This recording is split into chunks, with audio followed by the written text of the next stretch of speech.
Salutations, Legion of Doom. Welcome to Podcast The Storm, where social awkward outcasts, crazy weirdos, and all around nerds convene to talk and debate all things pop culture. With me, as always, is my co-host, the nerdy occultist, aka the Authenticator, Dalton L. Mortimer. Good evening, folks. Sorry about us being late. There were technical difficulties, and Brainstormer had to help with grocery-related shenanigans. And like he said, I am your host slash Time Lord wannabe, the Brainstormer Pop Culture. How's everyone doing tonight? I am doing well, except for the fact that I just had to switch my phone on while you were dealing with shit, or my fan on when you were dealing with shit, because it hasn't been hot all day, but for some reason, like just before we were about to go live, it got hot. So now my fan is switched on. Odd. But yeah, so kind of a big announcement because it's going to be happening within the week, and I will also post it on Discord after the stream. But this upcoming Saturday, July 13th, Podcaster Storm will officially... We're moving the show to Saturdays from now on because Brainstormer's work schedule. Yeah, it's just so because I don't want to give up, because in the last few weeks, I'm sure people have noticed, we've kind of tried to not really go on to side tangents too much. Just because he has to sleep like a normal human. Relatively. It's just I work a first shift job right now, and I need to get up around 4:30 at the earliest. Which is usually around when I'm going to bed, but Nina. Yeah. So Saturday, just because I would have 2 days. It's just so like I myself get like nothing really is going to change besides the date. It's going to be on Saturdays from now on, and so we don't overwork the Brainstormer. Yeah, and I love the tangents. I love the talking and stuff. So I just so you guys don't miss out on anything that we do, that we're not rushing through anything. It's going to be moved to Saturday. It's going to be at the same time, 8 p.m. Eastern Standard Time. Yeah, that's going to be this upcoming Saturday. And we'll be doing it from Saturdays from now on, with the possible exception of the 2 weeks after we start doing it, because I might be busy with stuff. Yeah, so we'll keep you all informed to the best of our abilities. But yeah, that's just going to be the norm from now on. At least until Brainstormer gets a different shift or something. But I literally just started the job, so yeah. Until further notice, Saturdays will be the new home for Podcast The Storm. We're being moved to a new time slot. But unlike terrestrial TV, this is in no way a sign of impending cancellation. Right. It's usually a bad sign for terrestrial TV when they move the show to a different time slot, but no. We're literally just doing this for Brainstormer's help, mostly. Right. Okay, so I'm going to be fully honest, most of this is Dalton stuff. I literally contributed one thing, just because, I'm going to be honest, this week has been kind of, what's the word? Uneventful. Yeah, in terms of pop culture stuff. And yes, Brainstormer contributed the positive thing because he's better at finding those than I am. Not entirely sure. Well, it's sort of positive, but it's also just something personal for me. So. And for those that know Brainstormer well enough, yes, it is RWBY related. I wanted to keep that a secret, but okay. All right. So this first article is from Dalton, originally from thegamer.com. It's time to start trusting video game reviewers. Published June 30th? Because it says it was published 6 days ago. I think so. Hold on. What day is today? Yep. The 7th. Okay, today is the 7th, so it would be the 1st then. Hold on. Let me check my calendar. Unless I'm doing math wrong. Okay, so. Okay, no, yeah, you're right. You're right. I don't know why I was. Yeah. But anyway, on with this particular strain of cringe, because it definitely is. Here's hold on. Sorry, go ahead. Written by Ben Sledge. Just wanted that to be known. Okay, Benny boy. I'm gonna have to explain to you something rather pedantic and nerdy and philosophical for a second, okay? In linguistics, there is this phenomenon known as either the homological word or the autological word. It means a word that describes itself. What we have here in this title is the opposite of a homological word, or the opposite of a homological or autological title. Because this title, the very notion that you need to say it, is a refutation of itself. It is anti-homological wording that you're using here, sir. Because I'm sure I'm not the only one who knows the old saying, if you have to tell people you're in charge, you're not in charge. And because Has-Been Hotel has recently been occupying my brain rent-free, I saw this title and I immediately thought of Vox and the V's. Because this is literally something that you could not design to be any more pathetic than it is.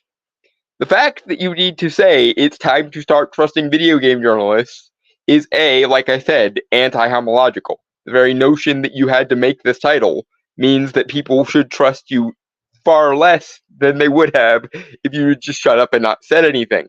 But secondly, it is the kind of stupidity and the kind of sadness that writers like VivziePop would use to denote that a character was pathetic. You are trending Vox word, and it is not looking good, sir. Your reputation is in the same tailspin as Amber Heard's lawyer right now, because you even needed to say this article, let alone make the rest of this article a thing. Oh dear, technical difficulties have already ensued. Damn. But yes, the very notion of a title like "It's time to start trusting video game journalists" is anti-homological. It is self-refuting in its very nature. Because if you have to tell people you're in charge, then you're not in charge. Again, it reminds me nothing so much as Vox and the V's from Has-Been Hotel, and how pathetic they are, even though they're allegedly supposed to be the villains for season 2. Not that I'm, not that I'm disparaging VivziePop or anything, but the V's are pathetic, almost as pathetic as our boy Ben here. So it's going to be interesting to have them as villains for season 2, because they're going to need to have an upgrade. Hey, Brainstormer.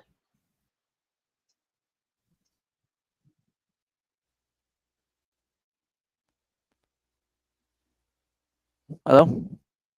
Yep. Hello? Can you hear me? Hello? Testing. Hello? Hello? Testing. Testing.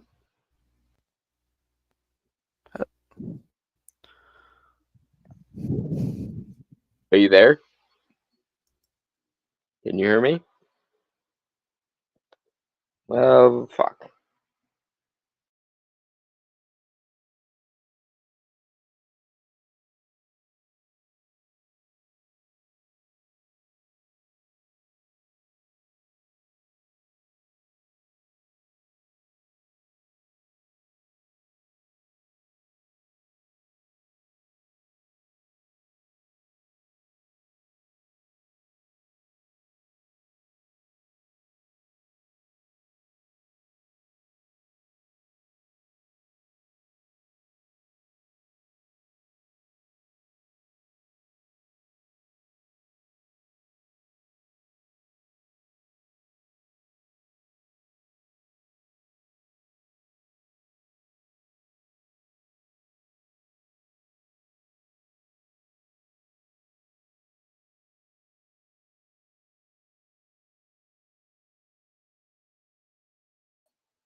Okay.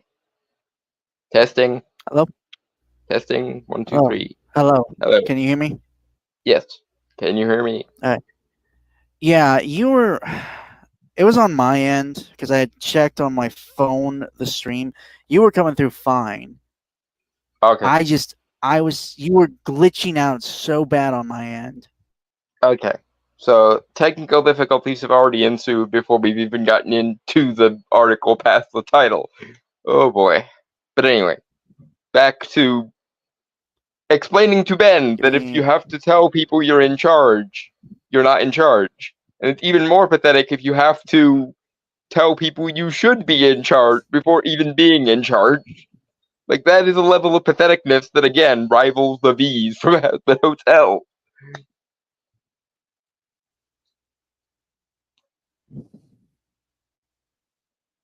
Like, I almost want to compose a parody song of Stay Gone just for this occasion, but I'm not going to.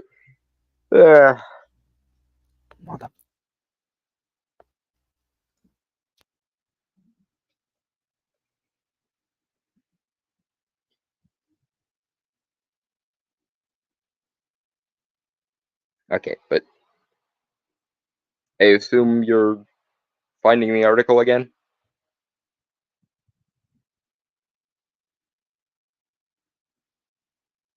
Or have we glitched already a second time?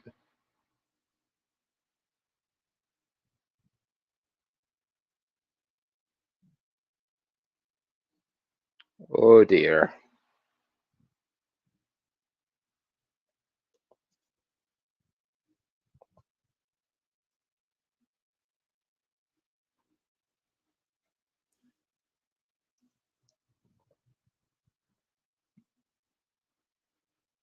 Hello?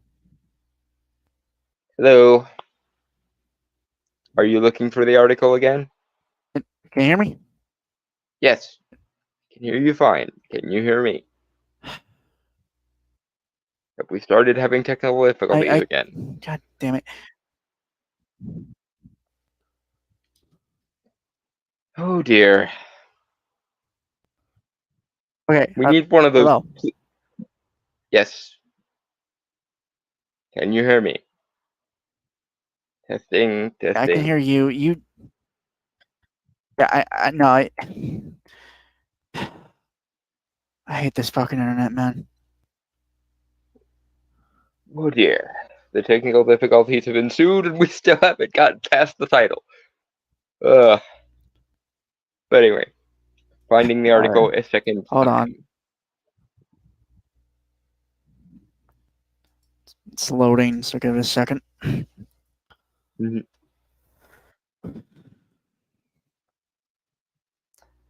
So you're really obsessed with that show, huh? I'm sorry, but how else am I supposed to interpret a title that pathetic? It immediately made me think of Stay Gone, because all I can picture now is Alistair slapping Vox around. Because like this dude here, this Ben guy, is officially possibly even more pathetic than the V's. Because at least we know that the V's are supposed to be the villains for season 2, which means they're probably going to get an upgrade at some point. Whereas this guy, not only is he not in charge because, you know, the old adage, if you have to tell people you're in charge, you're not in charge. That this guy hasn't even made it that far. He's saying we should be put in charge, which is a step even lower down the ladder of not in charge-ness. It's enough to make a man want to compose a parody of Stay Gone just for this occasion, but I'm not going to. It would take too long, and we're already having technical difficulties. All right.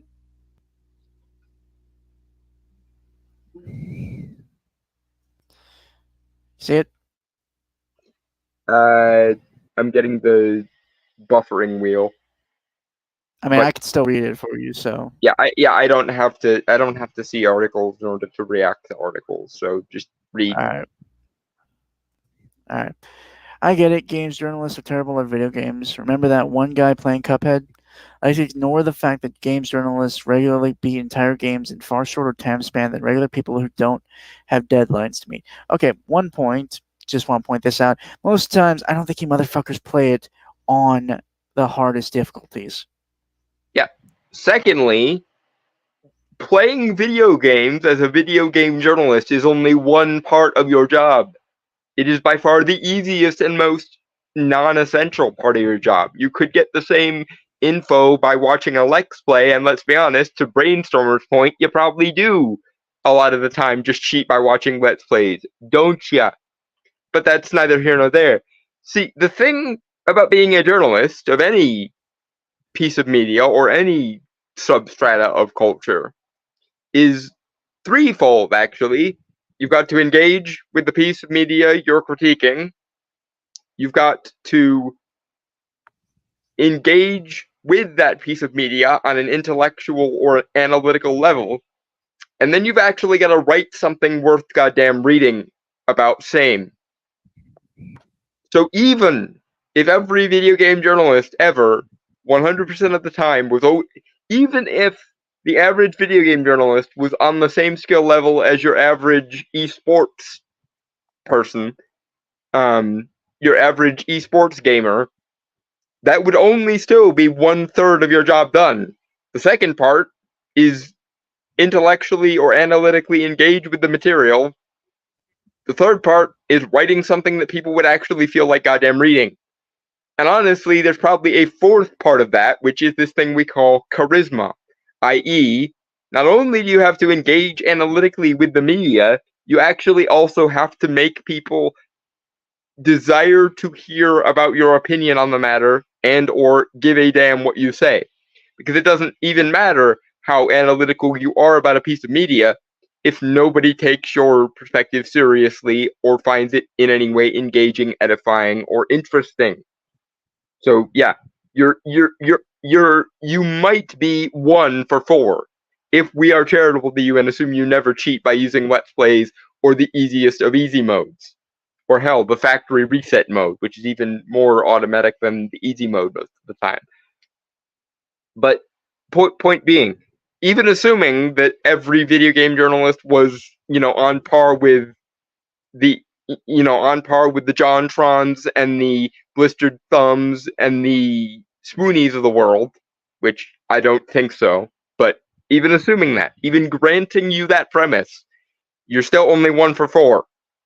You have yet to be analytical about the material. You have yet to phrase that analysis in an engaging or edifying or readable way.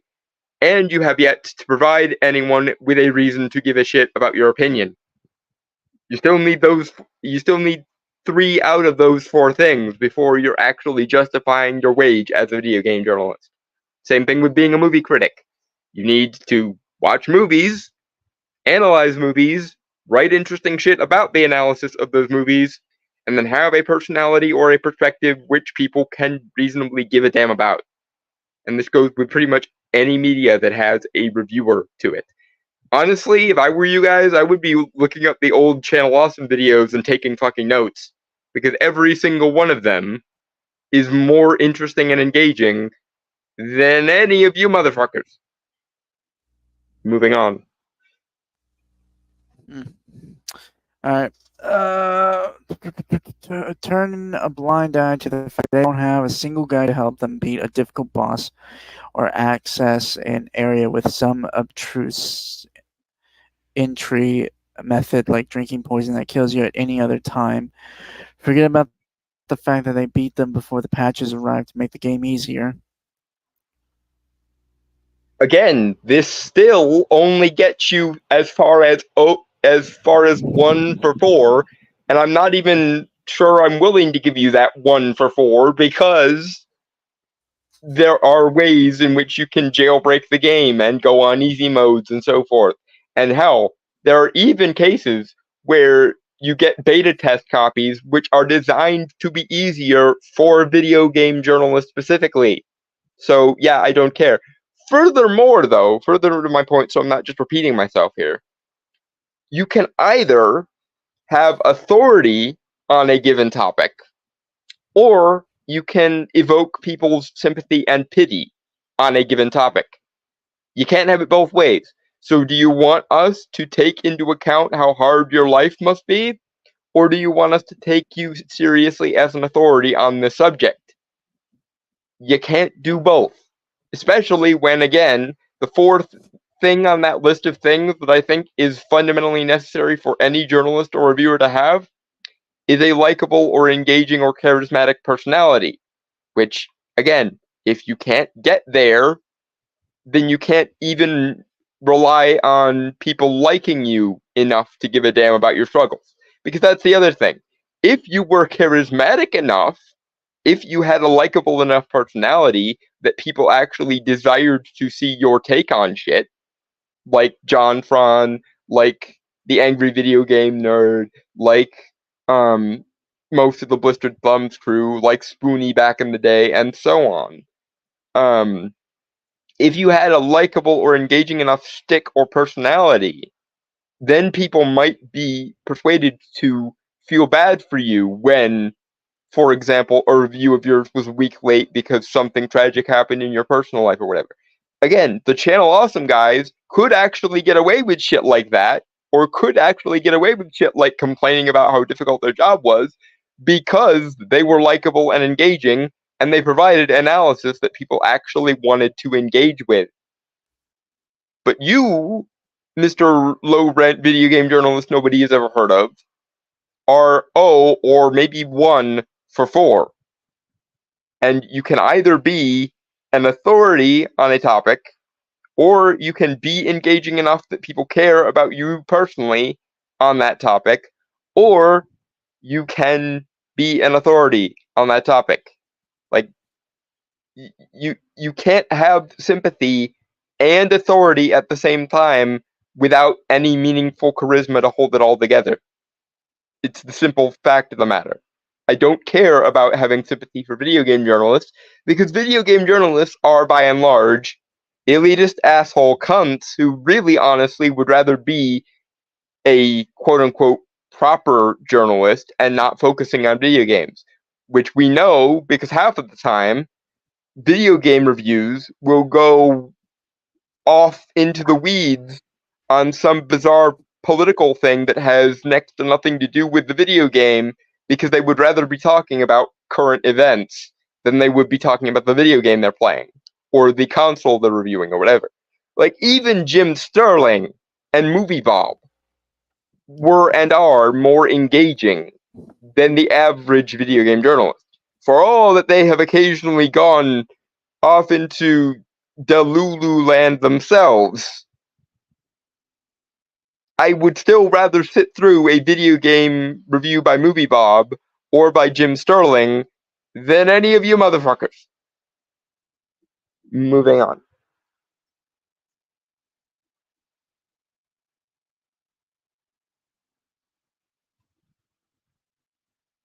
Hello? And we may have lost Brainstormer again. Can you hear me? Hello? Okay, yes, now I can. Hello? Yes.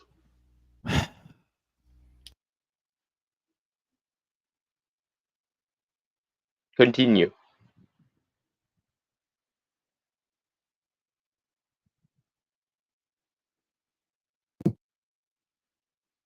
Hello? Oh dear. Brainstormer.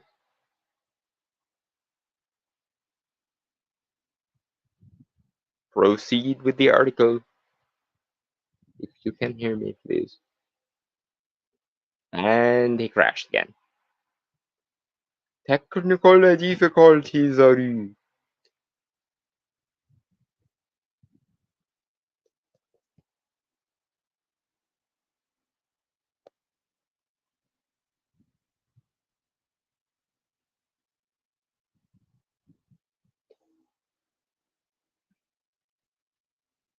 Third time's the charm.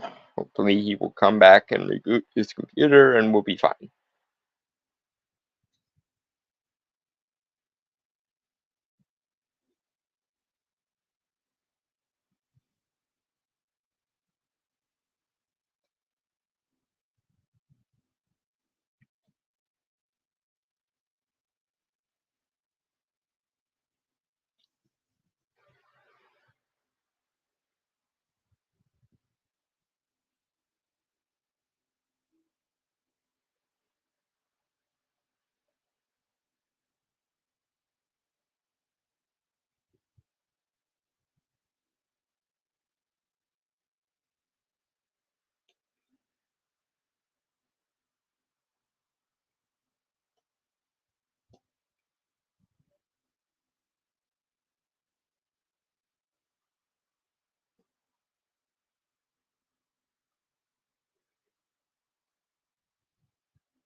Oh dear.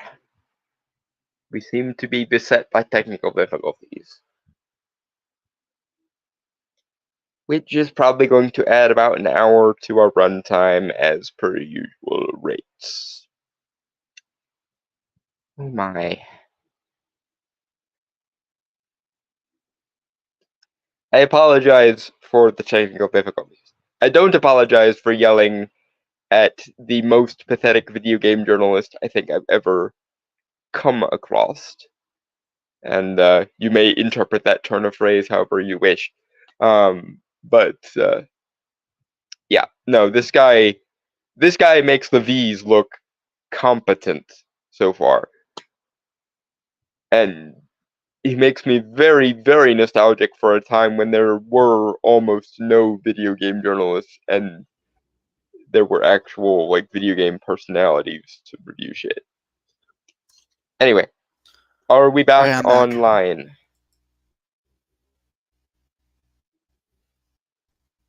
Testing. And Brainstormer is mute again. It might be on my end. I will be back.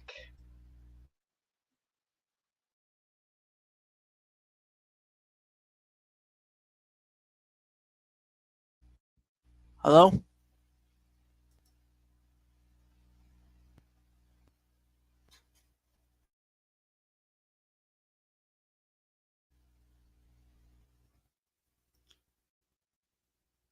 Huh.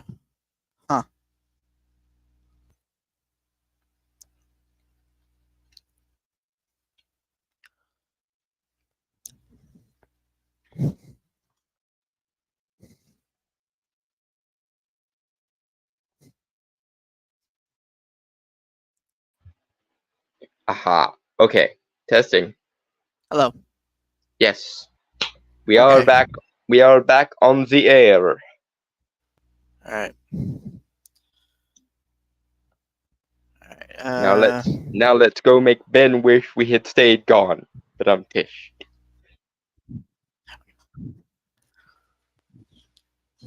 I'm sorry, it had to be done. I couldn't help myself. I heard myself say the phrase honestly, back man, on at the this point, I don't air, really and then care. I couldn't help it.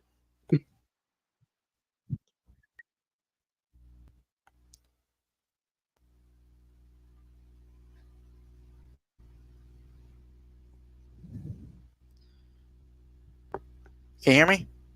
Yes. Hello? Okay. Yes. You are coming I through loud and clear. cannot. Fucking son of a bitch. Oh joy, the technical Your difficulties. screen keeps freezing on. Your screen keeps freezing on my end, so I can't tell. Can you open up your phone so that you can hear me that way then? What? I was going to suggest God, maybe you could open up your motherfucker. phone so you can hear me that way then.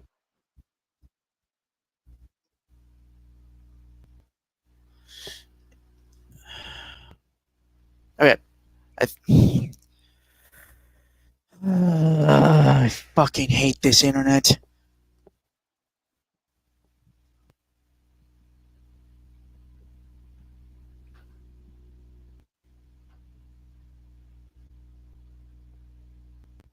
Hello? Hello. Maybe you should open up the stream on your phone so that... I'm gonna be honest.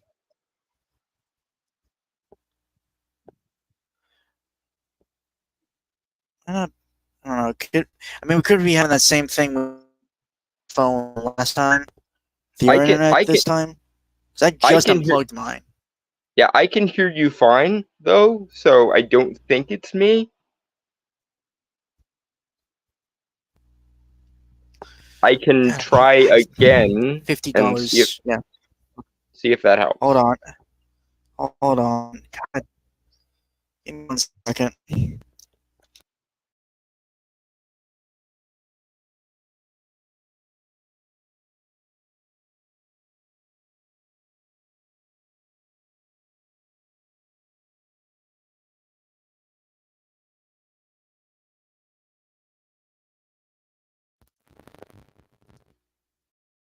Well, I guess I'm here. Moment.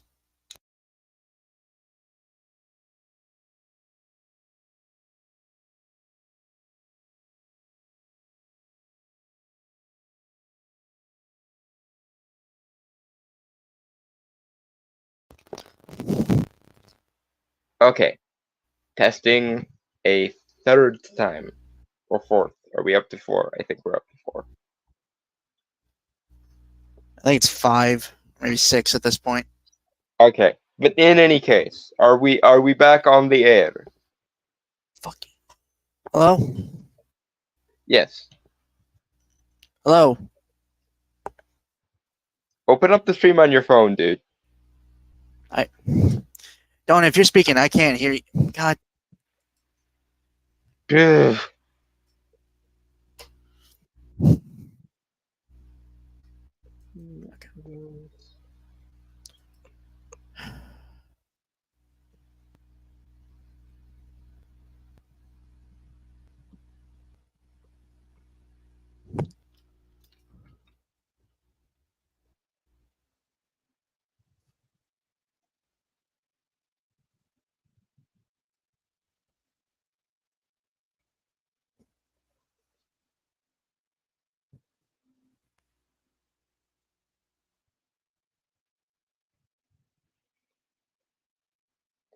Okay.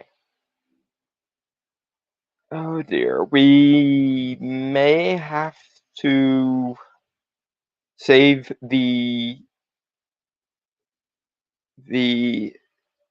Acolyte article for next week. Because I do want to finish reaming Ben for being a pathetic moron. And I definitely want to do the Crooked Man trailer. Because I actually had a somewhat controversial take on it, it seems. Because I don't think it looks that bad. I think it just looks like a generic horror movie. Which doing Hellboy as a horror movie isn't a bad idea, especially with the Crooked Man. So I don't know why. I mean, I get why everyone is saying that the new Hellboy All right. looks Okay. bad. Hello? Hello? Okay, yes, I can hear you. Can you hear me? Yeah, I can hear you. Fucking hell. Maybe you should open up the stream on your phone so that in case the computer fucks us again, we can keep the stream going. How? Because what seems to be happening is like your internet fucks me over when I'm talking. But you said you looked at the stream on your phone and it was fine. So as long as you can hear me talking and hear me say when to continue reading the article, we should be mostly good. I'm just sick of having to reboot constantly is the thing. And we've already probably added like an extra half an hour to the runtime. So all right. Well, let's try this again. If it happens again, then we'll do that. Because it's fine right now. Okay. Okay, hold on. Huzzah. $50 was not fucking worth it. Hmm. Okay, so moving on, or? Yes, moving forward. Okay. Okay. They also hate video games and choose to cover this beat because they want to destroy the entire industry. It matter that wages are low across the sector and crunch is rife, especially when reviewing 100-hour games with bad turnarounds. We hate video games and can't wait to tear them down. Sweetheart, if you want to be paid more, you should make your labor more worthwhile to both the audience and your employer. The best way to do that for you as a critic/reviewer is for you to cultivate an audience that likes you. One of the reasons why people say that most video game journalists hate the industry they're working in and would rather be covering mainstream politics or some shit is because that is how those articles are written. And very often we get actual exposure of actual video game journalists saying things like, I hate this job was just a stepping stone to get into actual journalism, or something along those lines. And when that is the prevailing mood, it is not surprising that people with no charisma, because I will mention that again, end up not resonating with audiences and leaving the audiences with the impression that they hate them. If you would like to be paid more, may I suggest making yourself more worth it to both your audience and your employer by actually being a non-insufferable douche. Because articles like this are not helping. Articles like this probably just cut your wages by another $1 or so. Or at least they would if your pay scaled by demand. Which, by the way, that might be another thing. In most cases, the only video game journalists who should be paid are the ones that have their own audience. The JonTrons, the PewDiePies, the Markipliers, the Penguin Zeros, the Movie Bobs and Jim Sterlings, for fuck's sake. And again, going back to the old school like Channel Awesome days, pretty much every contributor on Blistered Thumbs, especially Foony. So unless you can afford to get charismatic enough to be one of those fixtures, you probably actually don't deserve even the meager paycheck you're getting. And the only way to incentivize your employer to pay you more is to develop an audience. And you develop an audience by being a likable and engaging personality that people actually want to hear from, and not constantly hitting on your own medium, like articles like this imply you doing. Moving on.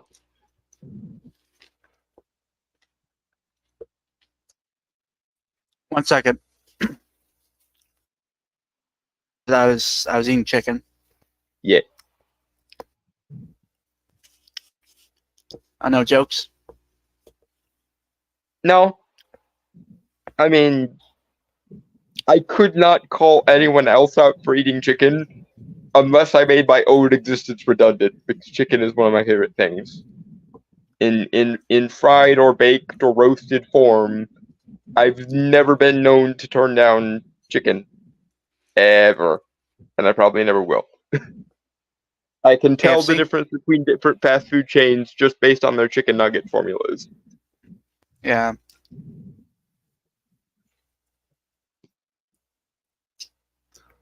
Plus, yes, I'm sure you're thinking of a dozen hick jokes right now. And yes, I am a northern hick, so fried chicken is a very easy sell around these parts. I mean, who doesn't love fried chicken? Vegans, presumably, but vegans also create vegan fried chicken, so presumably even vegans enjoy fried chicken. They just have to modify it so they can actually eat it guilt-free. And I got nothing against like vegetarians and vegans, because I'm aware they're different somehow. Yeah. I actually knew a vegan in high school. Sorry, a little tangent here. Mm-hmm. But I guess my main one, the vegans and vegetarians that I have issue with are the ones that get on a soapbox and proselytize to me. The ones who see it as some kind of moral crusade against existence, almost. Right. Look, I respect you not eating. Yeah. Go ahead. Like not my whole thing. I respect you guys not eating meat. That's cool. Please respect that I eat meat, and we're just different in that regard. Do not moralize.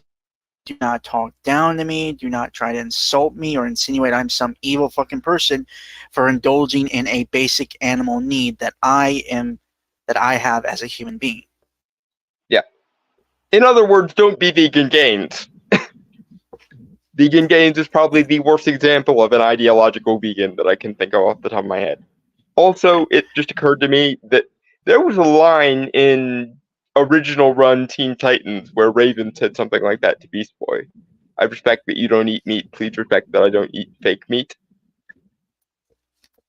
I think subconsciously I was saying that. Yeah. But for the record, because I do at least vaguely understand the difference between a vegetarian and a vegan, vegetarians will eat milk and eggs and other animal byproducts like butter and shit. Vegans consider it a moral affront to eat anything that had the potential to be a animal. So no milk, no eggs.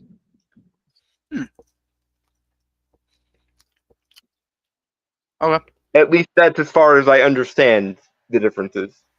There are other versions of vegetarianism and other versions of veganism that are even more pedantic than that, but that is at least as far as I understand the differences. Right. All right. So moving on. Yep. The myth that game journalists not only suck at video games but also actively hate the medium is one that I've never understood. However, the issue with game reviews is much easier to parse. Sweetheart, allow me, Ben, to explain to you where that came from. You see, in art schools and journalism schools the world over, there is this thing called the Frankfurt School definition of critical theory. And in the Frankfurt School definition of critical theory, all art in every facet of existence must be seen as a means to a moral or socio-political end. And this is especially pronounced in journalism schools where they eventually result in covering things like popular culture. And as a result of this mentality that art must always be a means to an end rather than an end in itself, you get a bunch of video game journalists who, one, only see video games journalism as a stepping stone to real journalism, quote unquote, or mainstream like network journalism, and two, view covering things like video games to be a quote unquote political or moral act, and therefore will politicize or moralize about the topic they are covering. There are people who do it with movies, there are people who do it with video games, there are people who do it with comic books. Basically every type of entertainment media you care to name has a certain subset of the news media covering it that see art at best as a means to an end and at worst as a stepping stone to going legit, quote unquote. And they do this by bringing otherwise irrelevant real-world topics like politics or morality into video games that have nothing whatsoever to do with the quality of the video game, but everything to do with the political/moral weaponization or utilization of video games. That is where the video game journos hate video games comes from, because many of them will straight up admit that they are only doing video games journalism unless and until they can go legit by covering current affairs journalism instead. And they will pitch that by forcing current affairs journalism into whatever entertainment media they happen to be covering. And it becomes the most insufferable and easily hateable thing possible. But yes, that is where that stereotype comes from. Because people will literally admit it and are literally educated in journalism school and art school to do that same thing. Do you see? Moving on. Gaming in 2020 was team-based. Your Team Xbox or Team PlayStation, that's been around for a while, and most of the time it's not really anything. It's more of a preference. Yeah. The team sports mentality in the video game industry is as old as the fucking hills, man. I mean, Sega versus Nintendo, Atari versus I forget what the counterpart to it. Huh? Game Boy? No, that was Nintendo. Nintendo was the company that released the Game Boy. But yeah, there have always been quote unquote team sports or brand teams in video games, just like there have been in soft drinks, Coke versus Pepsi, etc. That doesn't change. That isn't some new innovation that came around with the last generation of consoles. The difference is both the industry itself and the customer base / fan base were willing to engage in that mentality once upon a time, because at some point in the not too distant past, while the video game market, just like every other market, occasionally pandered a little bit too hard to their customer base, they at least demonstrated a desire for their customer base to buy their product. Very often in the modern world, the video game companies and every other entertainment company will go out of their way to tell you how much they vehemently hate their fan base and would rather they not buy their shit. And then, as regular as the fucking sunrise, after deliberately spiting and antagonizing their fan bases, the companies will be confused and surprised when their profits inevitably go down. Because wouldn't you know it, telling your audience you hate them makes them less likely to like you and want to support your product. Who knew? Wah, wah, wah, wah. Moving on. Right. Okay. Team Fortnite or Team COD, Team Stellar Blade or Team Censorship, Team Developer or Team Journalist. That's how many gamers see it, at least. Okay, here's the thing.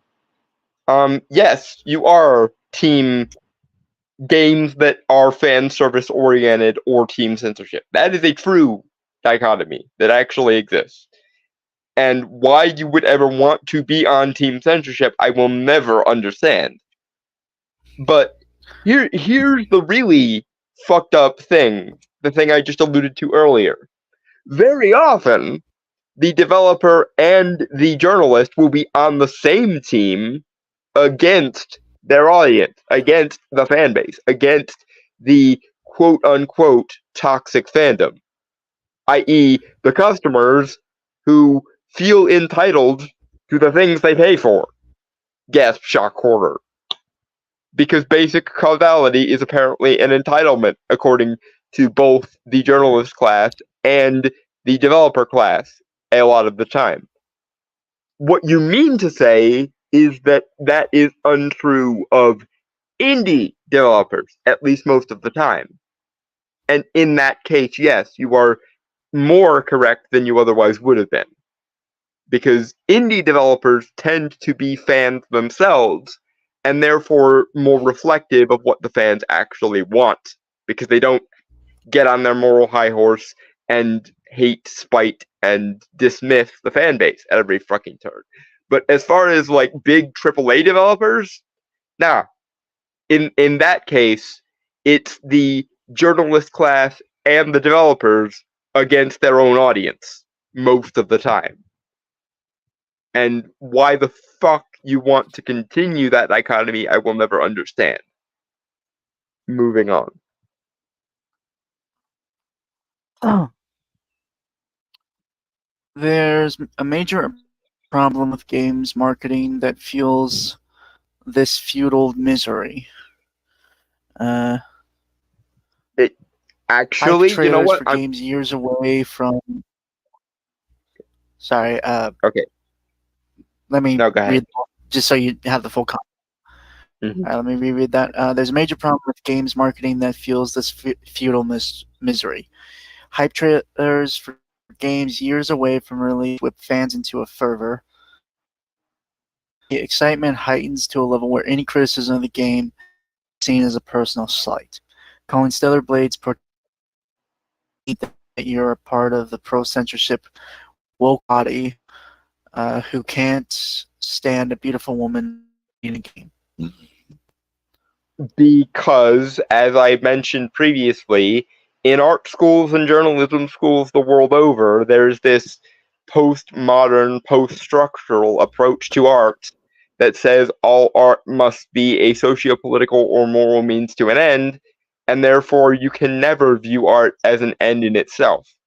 And also, this very same mentality often begets the idea that meritocracy is a quote-unquote harmful delusion that we must deprogram people out of, and that fan entitlement is a thing, when in actuality fan entitlement is simply and very often can be reduced down to the desire to get the thing you paid for and to have it not hate you while you pay for it.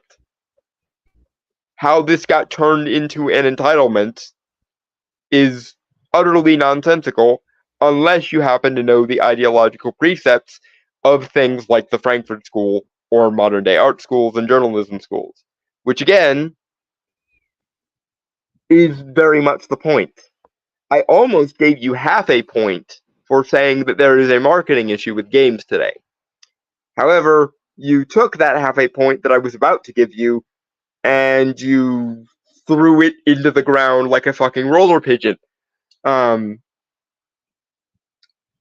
as a result, now I must rescind the half point that I was going to give you.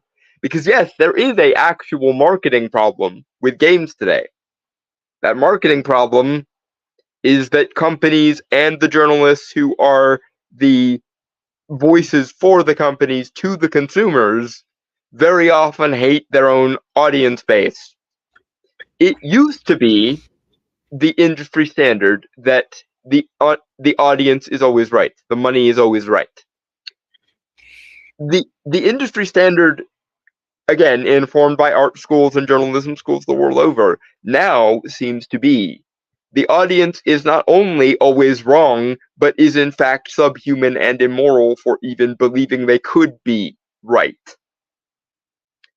And that is the modern day marketing issue with most games. Because again, surprise fucking surprise, when you go out of your way to tell your audience that you view them as hateful, entitled, toxic children, and they go out of their way to spite them as much as possible, suddenly the audience gets the impression that they don't want the audience's money and then proceed not to give it to them. And then, quelle surprise, the studio and the journalist class together look at each other and go, how could this possibly have gone wrong? We only told the audience we hate them, and then they got the impression that we hate them from that. Again, basic logic and common sense dictate that when you tell people to fuck off over and over and over and over again, eventually they will stop raging at you and simply fuck off and find another source of entertainment. But that appears to have been completely forgotten by the modern day art school hacks who go on to inform the arts and the journalist profession. But yes, that is fundamentally the problem. When you hate your own audience, eventually you're going to get some hate back, and you will have only yourself to blame, do you see? Moving on.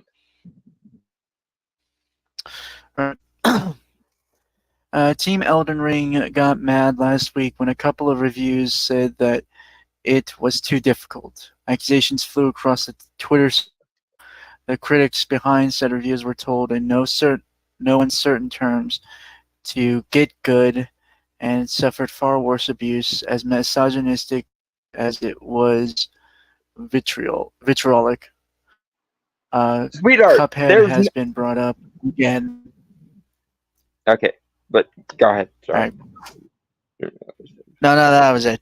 Sorry, it was one sentence. I went. Okay. Sweetheart, the reason you were told to get good scrub is because you should get good scrub.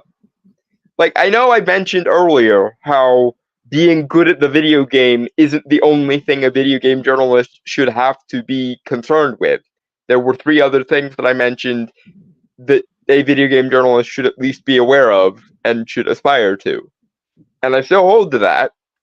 But one of those 4 things is definitely, if you critique video games professionally, you had best be good at playing video games or engaging with video games. Just like I'm not going to take the opinions of a deaf and blind video or movie critic very seriously, do you see?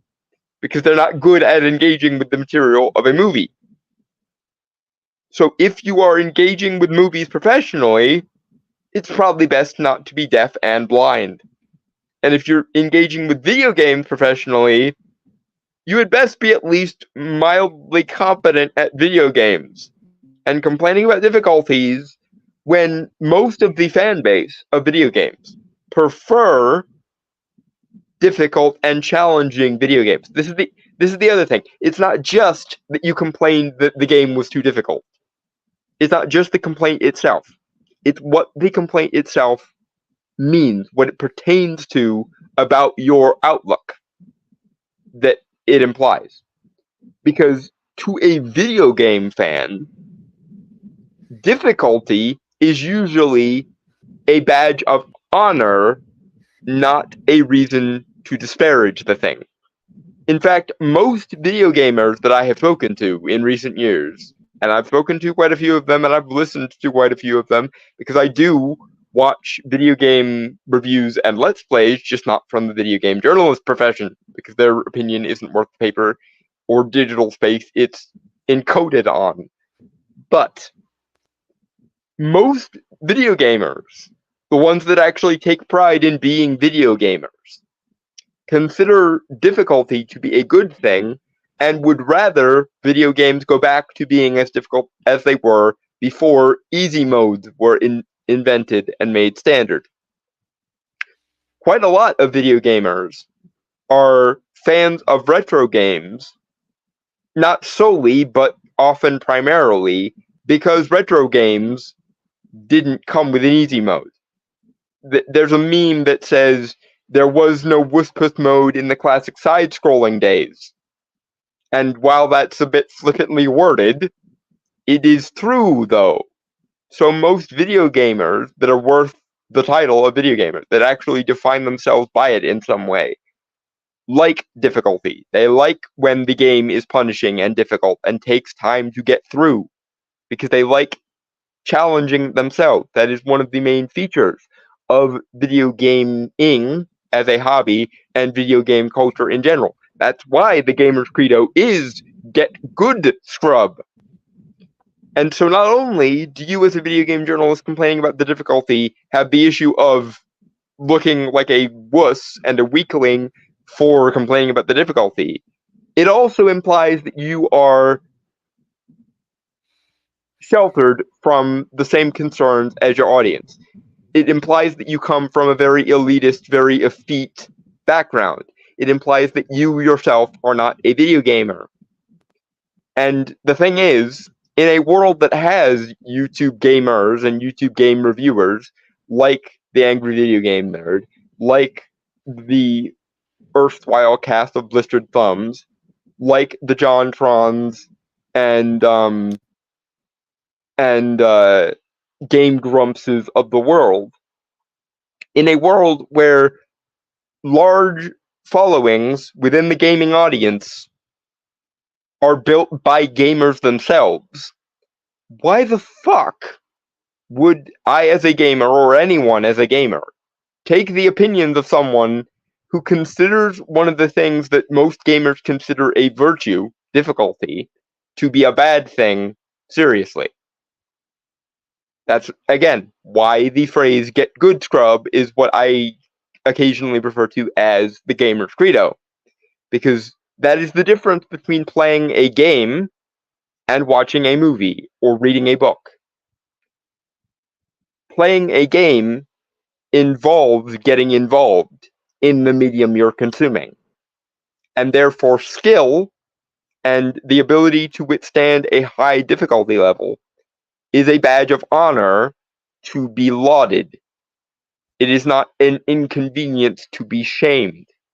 And if you see difficulty as an inconvenience to be shamed or an inconvenience to discount the goodness of the product, then you are not coming to it from the same perspective as your average gamer. And thus why they consider you effete ivory tower twat whose opinions do not matter in the slightest. Do you see? Moving on.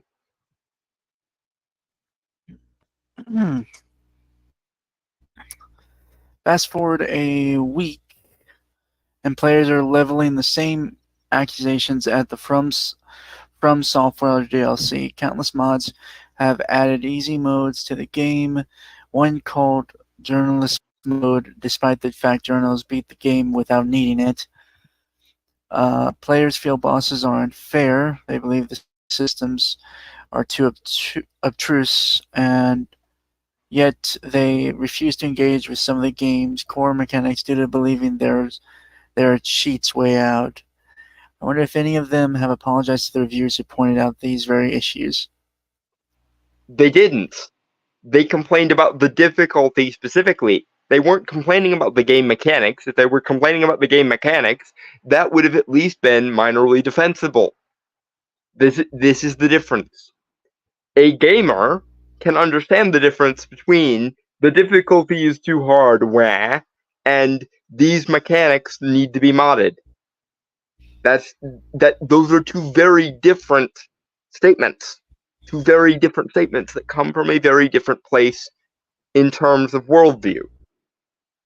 So no, they're not complaining that the game is too difficult and modding it for that reason.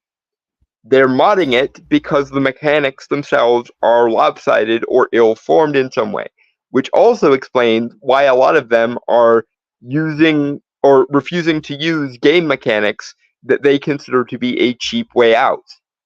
Because while a video game journalist who is not a gamer might look at those things and say, oh, the game is trying to make itself easier for me, good for it. A gamer who, again, considers difficulty and rising to the occasion of difficulty to be a good thing, sees some of those mechanics as, oh, the game is trying to make itself cheaper experience-wise. That's lame, I'm going to avoid using those. That doesn't change the fact that some of these mechanics need to be modded, and so I'm gonna go mod them. And again, the creation of mods is the opposite of complaining about difficulty. Do you see? Because one of these things comes from the place of passively whining, like a games journalist, and one of these things comes from the perspective of, I don't like this, I'm going to fix it myself. Do you see how one of these is passive and bitchy, while the other is proactive and takes one's own criticisms seriously? Do you see? A games journalist sits there and whines in public about difficulty. A gamer, the person who actually plays video games as a part of their identity, goes ahead and changes the things that they don't like, rather than whining and bitching about them. Also, a gamer knows where to make the changes to make the experience better. The games journalist, apart from simply sitting there and whining, doesn't know enough about gaming to know which mechanics are acceptable to use and which would be considered a cheat by their audience. Which again, you would know if you were a gamer. And this is once again one of the reasons why people don't take games journals seriously. Because if you're not a gamer, why are we taking your perspective on the game seriously? When JonTron, James Rolfe, PewDiePie, Markiplier, Penguin Zero, all the rest of them can actually engage with games as a gamer, from a gamer's perspective. You see how that's more valuable than some art school twat who is using video games journalism as a stepping stone to real journalism. TM. Moving on. All right. It's not just an Elden Ring problem. When Callie, I'm gonna butcher these names. If I ever say a name wrong, I'm sorry. I'm not good at saying names unless I hear them said to me first. He's not good at names. As I've occasionally joked before, he could fuck up John Smith with very little difficulty. If I'm reading a name, it's hard to tell how to pronounce a name when you read it. Mm-hmm. But anyway, moving on. The usual disclaimer is now out of the way. When Callie Plagge Plagge. I'm gonna say Plagge. I'm gonna say Plagge.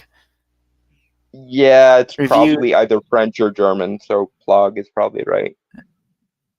Reviewed Cyberpunk 2077 for GameSpot. She was hounded by thousands of players pointing out the game's negatives. I mean, when that game first came out, everyone talked about the negatives. But that's the thing. A gamer knows which of the alleged Sorry. Go ahead. Well, okay. I'm gonna read this and then I'll bring up something from me, just because, She didn't like the edgy aesthetics that played no meaningful part in the gameplay, so she was labeled a prude. She pointed out offensive depictions of minorities, so she was called an SJW. She called out the technical issues obvious even on PC, so she suffered a barrage of hatred. Okay, that last one, if we're actually given, if that is actually true, and I don't doubt that the pointed the out first two criticisms. Hold on. Sorry, I just want to get my full thoughts out. Well, I don't doubt you pointed out the technical issues, and everyone did. Buggy, I'm not going to deny that.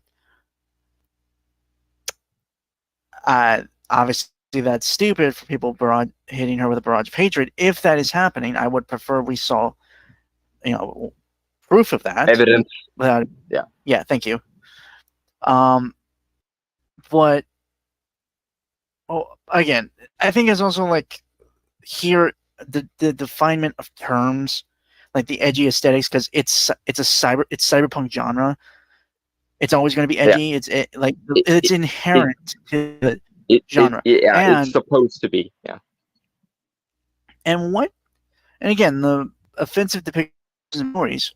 I would like the definement of the term, like examples and stuff. Yeah. Also, only ideologues tend to care about that shit, which is why she was called an SJW. Right. But hold on. I'm sorry. Yeah. I played Cyberpunk. Played its story. Really good story, by the way. Characters are really good, like well written and stuff.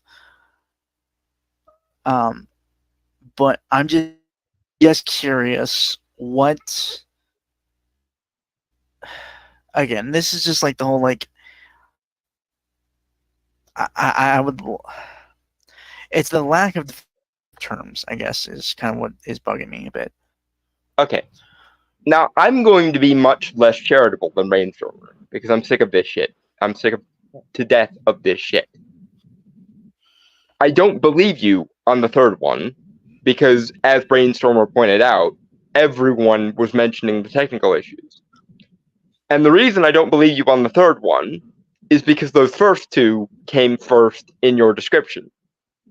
And yes, by the way, only people who are believers in the ideology of social justice even notice quote-unquote offensive depictions a lot of the time, because most often alleged offensive depictions are a attempt to evoke either a stereotype or an archetype.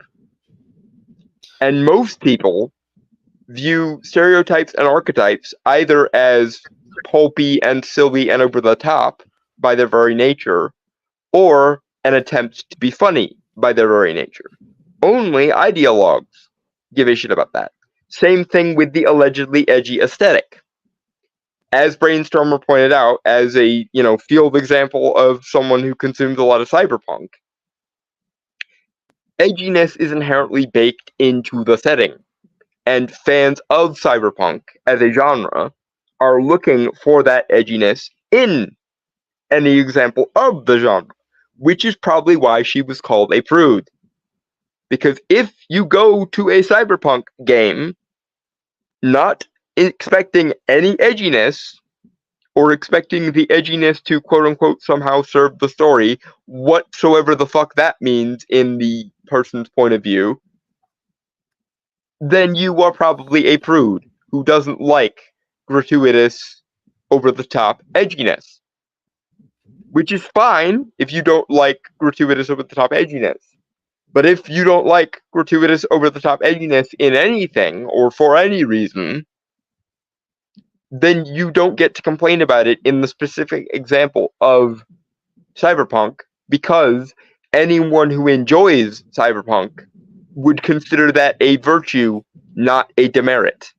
Same thing with the allegedly offensive depictions of minorities. A lot of times, allegedly offensive depictions of minorities exist solely to be over-the-top caricatures, or to be comedy characters, or to be side characters, or to be stylistic place setting to pad out the environment of the world of the game.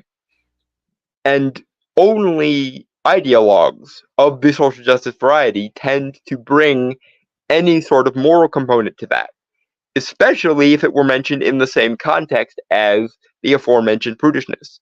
Because if I'm just going to use myself as an example. If I catch you as a video game journalist being prudish, and then I go on to hear you complain about allegedly offensive stereotypes or allegedly offensive depictions, then yes, I am going to assume that you are both prudish and an SJW, because most people who are not baked into the ideology of social justice from the time they are college kids to the time they are adults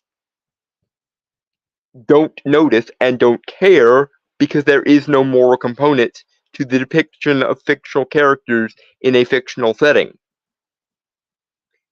So yes, if I catch you being prudish and I catch you being a social justice oriented ideologue, then I am going to discount a lot of your other complaints, especially when they're just the same complaints that I can get anywhere else, because why would I listen to a pearl-clutching, moralistic fuddy-duddy with a hatred of gratuity and edge when I, as an audience member, am going to this cyberpunk game specifically for its gratuitous, edgy, occasionally pulpy methods of storytelling, and I don't consider there to be any moral component there or any political component there. That's the difference. An ideologue cannot see past a moral or political vice, cannot see past a sin, in other words. But literally everyone else who is not an ideologue can see beyond the alleged sinfulness of a piece of media. Because most of the time, allegedly sinful or gratuitous things are just there because they're cool. And if you're so morally and sociopolitically fixated on how sinful they are that you can't see the rule of cool, or you can't validate the rule of cool, then you have no place in this medium, and your opinion holds very little weight, if any. Especially when you can get 1,001 other video game reviewers who aren't moralistic, prudish ideologues talking about the same technical problems without the moral and socio-political gobbledygook tacked on. Moving on. Alright. Plug? Mm-hmm. Alright. Was at the receiving end of a whirlwind of abuse from gamers excited for CD Projekt Red's new title, 8 years in the making. Their excitement, as well as the marketing campaign, blinded them from seeing fair criticism as exactly that, fair. I don't know her, but I imagine Plaga was excited to play the game too. Game journalists and critics like games. You motherfuckers don't like shit. And yet, 2 out of the... hold on. And out of 10 review sparked days of collective outrage. Okay, I know I'm being charitable, but Go ahead. 7 out of 10 ain't bad. No, 7 out of 10 isn't bad, but what matters is what caused her to make those criticisms. And 2 out of the 3 examples we were given, the prudishness, the moralizing, and the technical issues, 2 out of 3 of those examples are the kinds of material that the average gamer either actively despises, i.e., they don't like when social justice is brought into fictional settings, and they don't like when edgy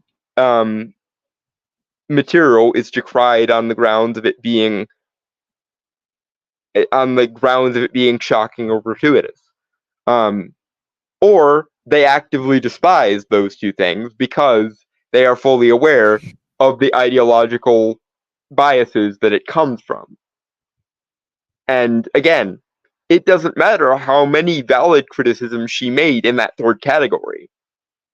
If she also intercut those valid criticisms with ideological and prudish ones, then yes, she is going to get hate, because nobody likes an ideologue. It wouldn't matter if she were a fundamentalist Christian or if she were a dyed-in-the-wool, gender studies 101 feminist. People don't like morality being infringed on their fun time, especially when it's overtly censorious or pearl-clutching or prudish. That's why we hated Jack Thompson, but that's also why we hated Anita Sarkeesian. And so I'm going to have to say that you can miss me with all of the alleged misogyny, because here's the thing. You and I both know, Ben, probably because I assume you are one, of the phenomena of the male feminist, or the Matt Walsh-style censorious tradcon. And I can tell you, because I have actual examples of cases where somebody called out a game for being unchristian back in the day, back in the 80s and 90s, and they got the same level of hate or vitriol as this woman did. And I can also tell you that male feminists who wax lyrical about the same sort of ideological bugaboos also get the same level of hate that this woman gets, and probably more, because the one thing that anti-feminists and feminists can both agree on is the male feminist is one of the most loathsome varieties of creature in existence. Even most dyed-in-the-wool feminists can only barely tolerate male feminists, and we all know that. So I don't think her gender was actually related in any way whatsoever, unless you can't tell the difference between criticizing feminism as an ideology or criticizing a feminist for being a feminist and conflating that with womankind itself. Because I will say this once again, I've said this many, many, many times, but I will say it again for those in the cheap seats, which probably includes Ben. Feminism as an ideology is not indistinguishable or synonymous with womankind as a demographic. Black Lives Matter or critical race theory are not synonymous with black people. Critical queer theory or the LGBT movement is not synonymous with gay people. Also, by the way, hi, I am a bisexual who mostly prefers guys, by the way, who also happens to be physically disabled and a practicing occultist. So I have 3, count them 3, minority cards to my name. And I can tell you that as a gay person, I've never felt represented by the LGBT movement. I felt more represented by movements like Gays Against Groomers and the LGB Alliance. As a disabled person, I've never felt represented by disability activism. And as a religious minority, I never understood the need to criticize straight, white, usually Protestant or Catholic men for being traditionalist or for being patriarchal. I do understand the need to criticize traditionalism for being a dumb ideology, and I do my fair share of that as well. In fact, I do my best to make sure that my criticisms of both traditionalism and social justice are both fairly evenly spaced out, because I consider them to be essentially the same level of moralistic authoritarianism pointed in two different directions. But yeah, I don't like the Matt Walshes, the Frederick Worthams, and the Jack Thompsons of the world, but I don't like the Anita Sarkeesians, Zoe Quinns, or what's the other one? Brianna Wu's approach to video games either, because they're both moralistic and authoritarian. They just happen to be pointed in two different directions. But as I have often said, the important part of the political compass is not the left and right axis. It's the vertical axis, the axis that differentiates authoritarians from libertarians. And quite frankly, I have no use for anyone who is on the top half of the political compass. It doesn't matter if you're left-leaning authoritarian or right-leaning authoritarian. If you are authoritarian according to the political compass test, I have absolutely no use nor respect for you. Fuck off. And by the way, keep your moralistic and political ideologies the fuck out of my entertainment and my art, please. Moving on. However, when the game released, fans saw the truth for themselves. Just days after Plague's review was published, a post appeared on subreddit titled "Everyone Talks Shit About Her, but I'm starting to agree with Kelly Plug." On the whole, the review was more positive than the sentiment on Reddit. The fan reaction was so intense that a new subreddit, Low Sodium Cyberpunk, was set up by a minority of fans wanting to escape the swaths turning on the game for the exact reasons Plug pointed out. What gives? At what point do you start trusting game critics and those who review your games? I will never trust a fucking critic on anything. Yeah, you don't. Hold on. The fact that this entire argument relies on you essentially feeling entitled to people trusting your perspective is precisely the fucking reason why we shouldn't trust your perspective. As I alluded to comedically earlier, if you have to tell people you're in charge, then you're not in charge. Just like the V's from Hazbin Hotel. And if you have to beg people to put you in charge, you're even more pathetic than that.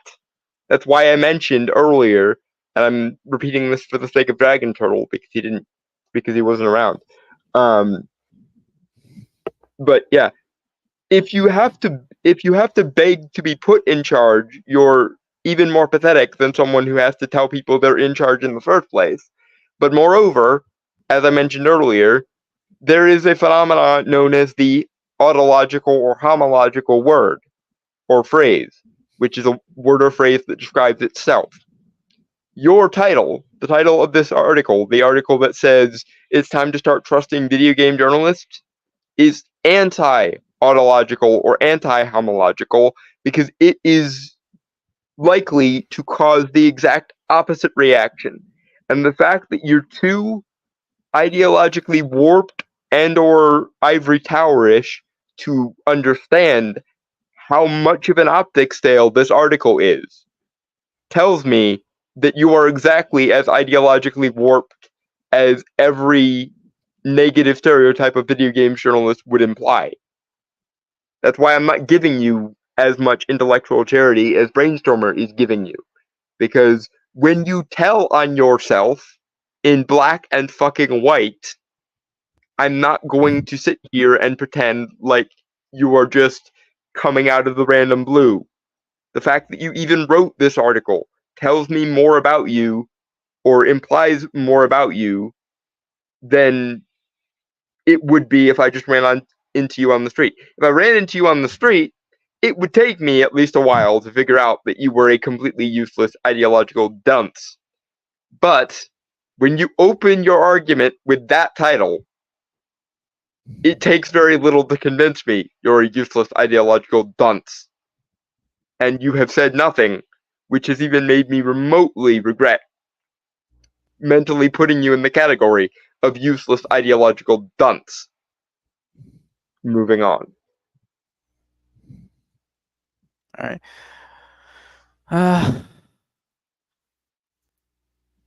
As much as you think we're different to you, that we have different agendas and want to tear down the things you love, we're not. We love video games.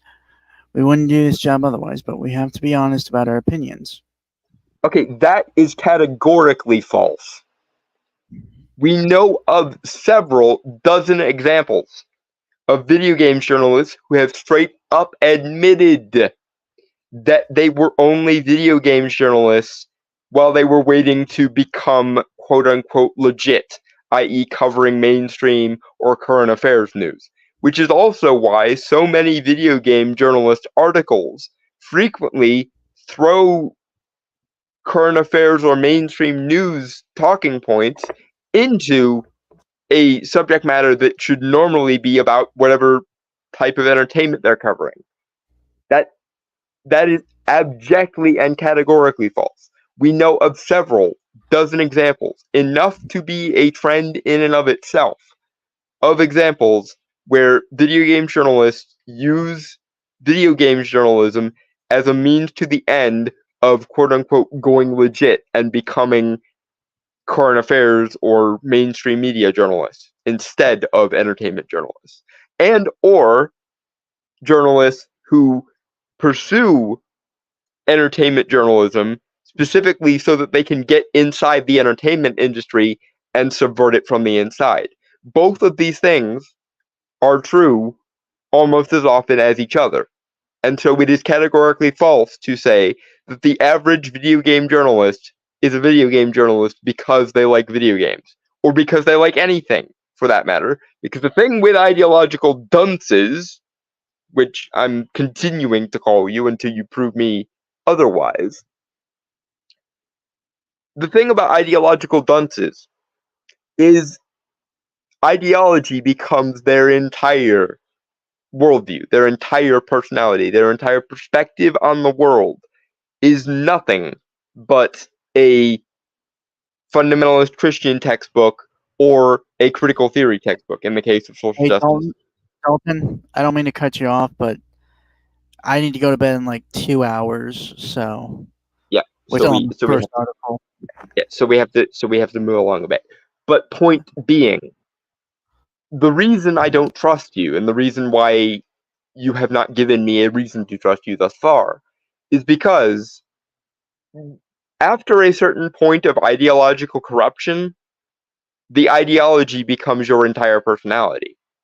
And everything you've said in this article so far has proven to me that you are a classic example of someone whose only perspective on the world is social justice. I can deal with an ideologue who has a life outside of their ideology, because most of those people at least leave some room in their lives for the prospect of meritocracy or equality. But someone as ideologically warped as you, Ben, is too far gone. There is nothing in your head, no perspective in your mind, other than, does this ideologically conform to social justice? And it's sad. I feel bad for you, but I also can't really extend that much empathy towards you because you actively do, whether you realize it or not, want to ruin everything I love. And that's the other sad thing about ideologues. Very often, they don't even realize that they want to ruin the things you love because they're so convinced that their ideology is the one true belief about the world, the one true perspective on the world, that they think that by ideologically purifying a piece of entertainment or a piece of art, they're making it morally better. And so they don't care if it's qualitatively worse. Or they might not even notice that it's qualitatively worse, as long as it's ideologically pure enough. Which is both sad, but also a reason why I don't want you to touch anything I care about. because you will make it morally better and not notice or not care if it becomes ideologically or if it becomes meritocratically worse as a result of being ideologically purified. Moving on. All right. So find someone with similar opinions to you. While your gamer's reviewer found the DLC so difficult it spoiled their experience, our reviewer relished from Software's seemingly insurmountable challenge. I myself played and reviewed a lot of RPGs and text-heavy games because I'm a book nerd at heart. If you, too, like those sort of games and welcome valid criticism of the genre, keep tabs on my OpenCritic page. This is how to navigate the media landscape. Find someone your taste align with or whose criticism you enjoy reading. Find your Roger Ebert. Don't just look at the biggest reviews on the biggest sites because you lack important context about the person behind the webpage. You can expect the review to be balanced and fair, but it will also be inherently subjective. Reviews are opinions, after all.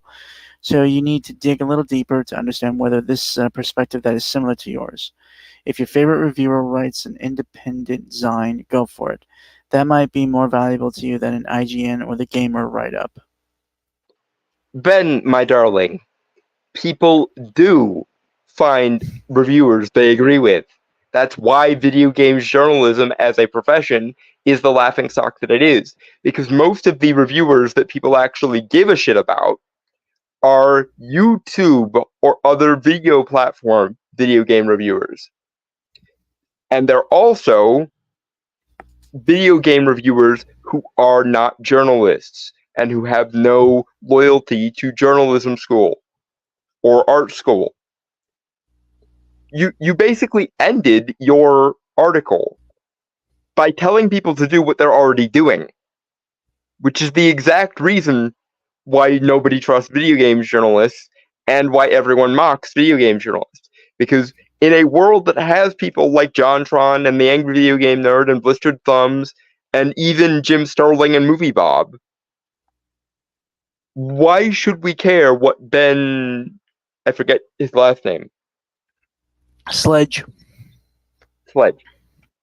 Why should we care what Ben Sledge thinks when JonTron, Penguin Zero, Spoony, Blistered Thumbs, and the Angry Video Game Nerd exist? Answer: of course we shouldn't, because journalist school warps people's minds and turns them into ideologues.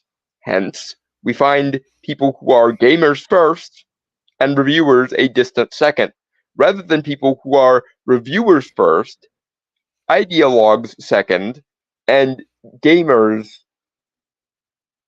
if ever, a very distant way down the priorities that probably isn't even third. Hence why video game journalism is a joke, while video game YouTube is not. Because people realized a long time ago that video game journalism is cancer, as is most journalism. So you'd rather go to people on the ground who actually are interested in the thing you're interested in for its own sake, and not as a subjective ideological means to an end. Derp. Moving on. Alright. But no games journalist is out to get you. The vast majority try to be fair in their criticism and unbiased when it comes to inconsequential arguments like console preferences. Nobody's going to give Astrobot a 2 because they love Xbox. Nobody's trying to destroy game developers' lives. We're honest, we're opinionated, we're human, just like you. Oh, fuck off. Yeah, no, you are not, Ben. You are, as this article has shown, and by the very existence of this article, it has shown, you are an ideologue. You are a journalism school or art school hack who has no great love of video games for their own sake, and only, if any, a value of video games as a means to an end. And again, this is why your average Let's Player is taken more seriously than even your most prestigious video game journalist. And by the way, if that were true, if it were actually true that games journalists in general were not out to get gamers, you wouldn't have needed to write this article or title it what you titled it to begin with. The very existence of this article is a refutation of its ending. And the fact that you are too in your own ideological bubble to realize how much of an own goal this is the very definition of why this title of yours is anti-homological. It is a self-reputation at best, and a final nail in the coffin for any reputation of video game journalist at worst.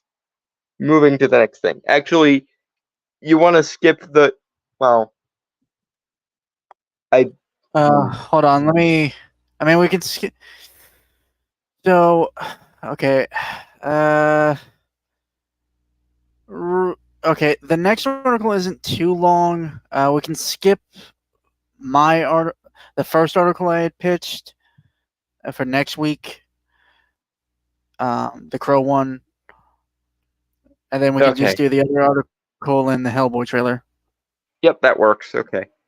I didn't want to jump right skipping yours. I was going to offer to skip the Acolyte one because I figured it might be easier. But yeah, okay, we can move the Crow to next week, and we'll do the Acolyte article now.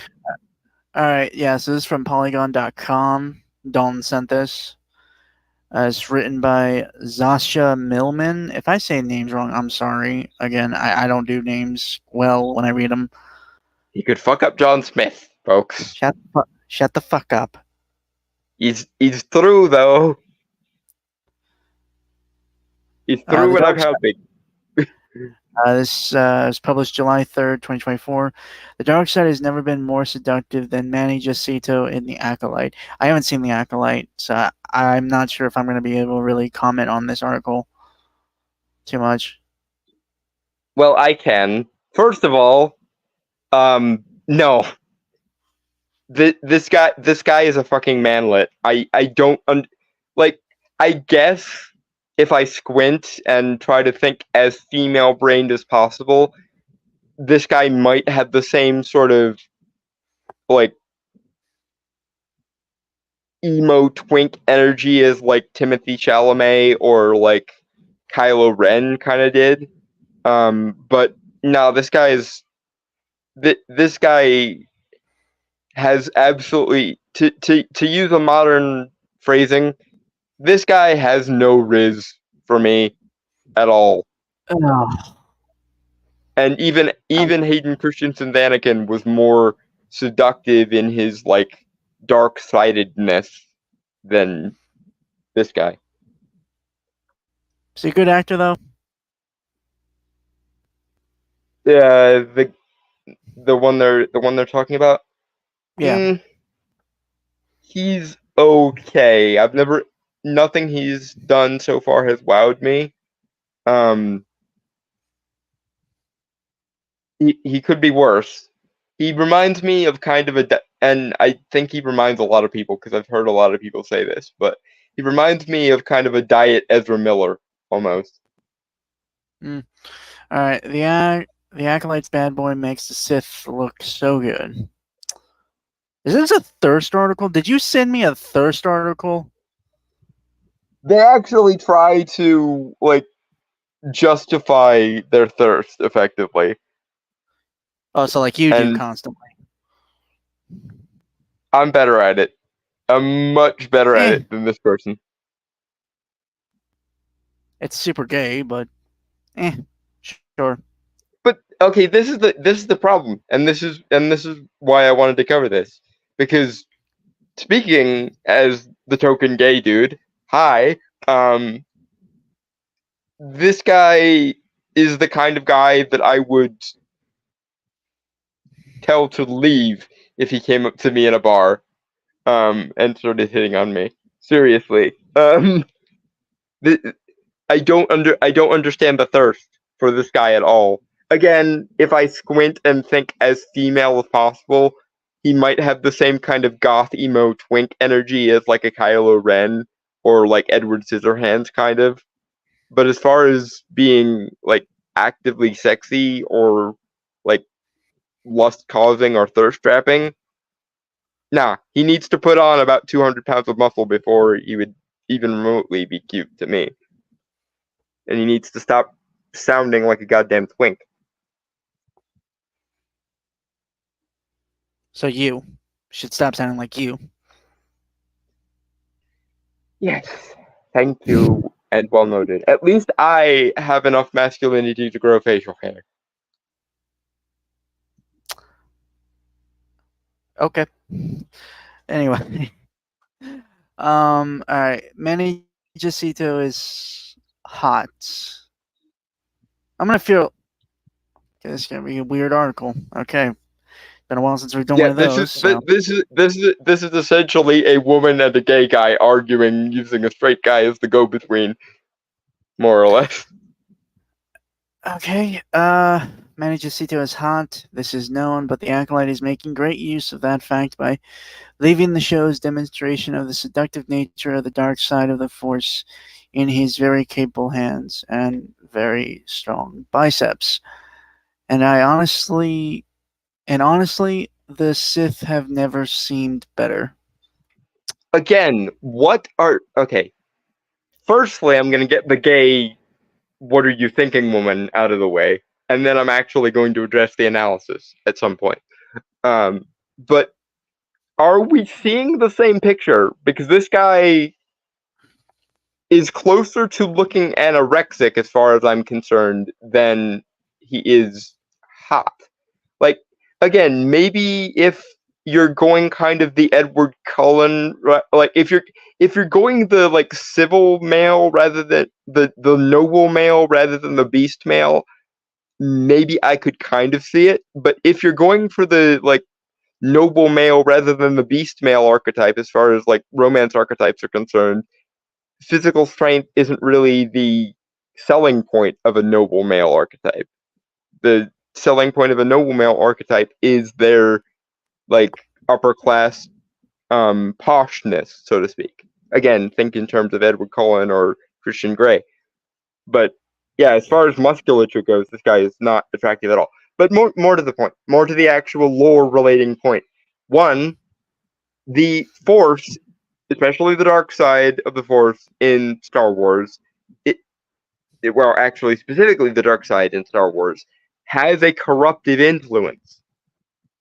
That's why Sidious looks like a ball sack that grew a human body after the lightning incident with Mace Windu. That's why most Sith end up being corroded in some way, because the dark side itself, if you're not careful with it, has a corrosive quality. Which is why I'm wondering, one, is this guy even a Sith? Is Darth Emo here even a Sith to begin with? Because he hasn't yet demonstrated any sort of Sith rot, which is the main hallmark of the Sith. And more to the point, he doesn't have the yellow Sith eyes, which are like the first and most subtle sign of the Sith rot. Now, mind you, there are dark side users like the Night Sisters of Dathomir, like a lot of the other Sith sorcerers, who can like balance their like use of the dark side in such a way that it doesn't corrode them. Which is why I think Mother Talzin is a much cooler Force user than Darth Sidious, because she can actually balance the dark and the light enough to control her approach to the dark side rather than just letting it full on consume her. I also. Sorry. Well, this is like a whole other thing, but I had actually watched a lore video of a Sith who actually never did anything evil. I can't remember. Yeah. It's not okay. Like the whole thing was like he wasn't remembered really or well known because again he never tried to lead the Sith. He never sought out ambition like that. Was the guy that was raised on the mining planet that had the dark side Force nexus. Yeah, he was. He was literally just like an owner of a mining company. Ran that his whole life. And the mine he ran had a dark side force nexus, which is why he's technically a Sith. Yeah, I know the one. I know the one you mean. I also know the one that tried to like balance out the Jedi code and the Sith code, and it literally drove him nuts. I can't remember his name either, but I do know the one you're talking about. And there and it must be said also, in especially the new canon, which relates to the new comic books, most of the ancient Sith didn't actually have the Sith rot issue. It's heavily implied by some of the older Sith. Specifically, I'm thinking of the Sith known as Darth Mammon. His energy or his soul got tethered to an ancient Sith mask, and according to one of the new canon comic books, Vader at one point excavated it from Korriban, and the spirit of Darth Mammon possessed him and criticized Sidious and Vader for being, quote, Jedi obsessed weaklings. And most of the ancient Sith didn't actually have the Sith rot issue. It's heavily implied that the Sith rot issue is specifically because of the Jedi obsession breeded in the Rule of Two era specifically. It's essentially a sign that the Sith in question can't control their connection to the dark side. Okay, Drentril. No, he's a Sith because that businessman later found a Sith holocron, learned the Sith teachings and philosophy, and adopted it. Sith and Jedi are somewhere between a philosophy and organization. Well, yes, but also because he was born on a planet with a dark side nexus, and his family owned the mine that was the dark side nexus. That's what drew him to seek out that holocron in the first place. But point being, there are examples of Sith who don't have the Sith rot, and I guess you could make the argument that this dude is one of those Sith who doesn't have the Sith rot. But here's the thing: one, and this was a criticism that drove me so insane I had to make a video about it. We know who the Rule of Two Sith was during the time period that the Acolyte takes place. We know that as of the timeline of the Acolyte, which is 87 years before the Phantom Menace, the Sith in question should either be a very young Darth Plagueis or a still alive Darth Tenebrous, depending on when exactly you stick the cutoff.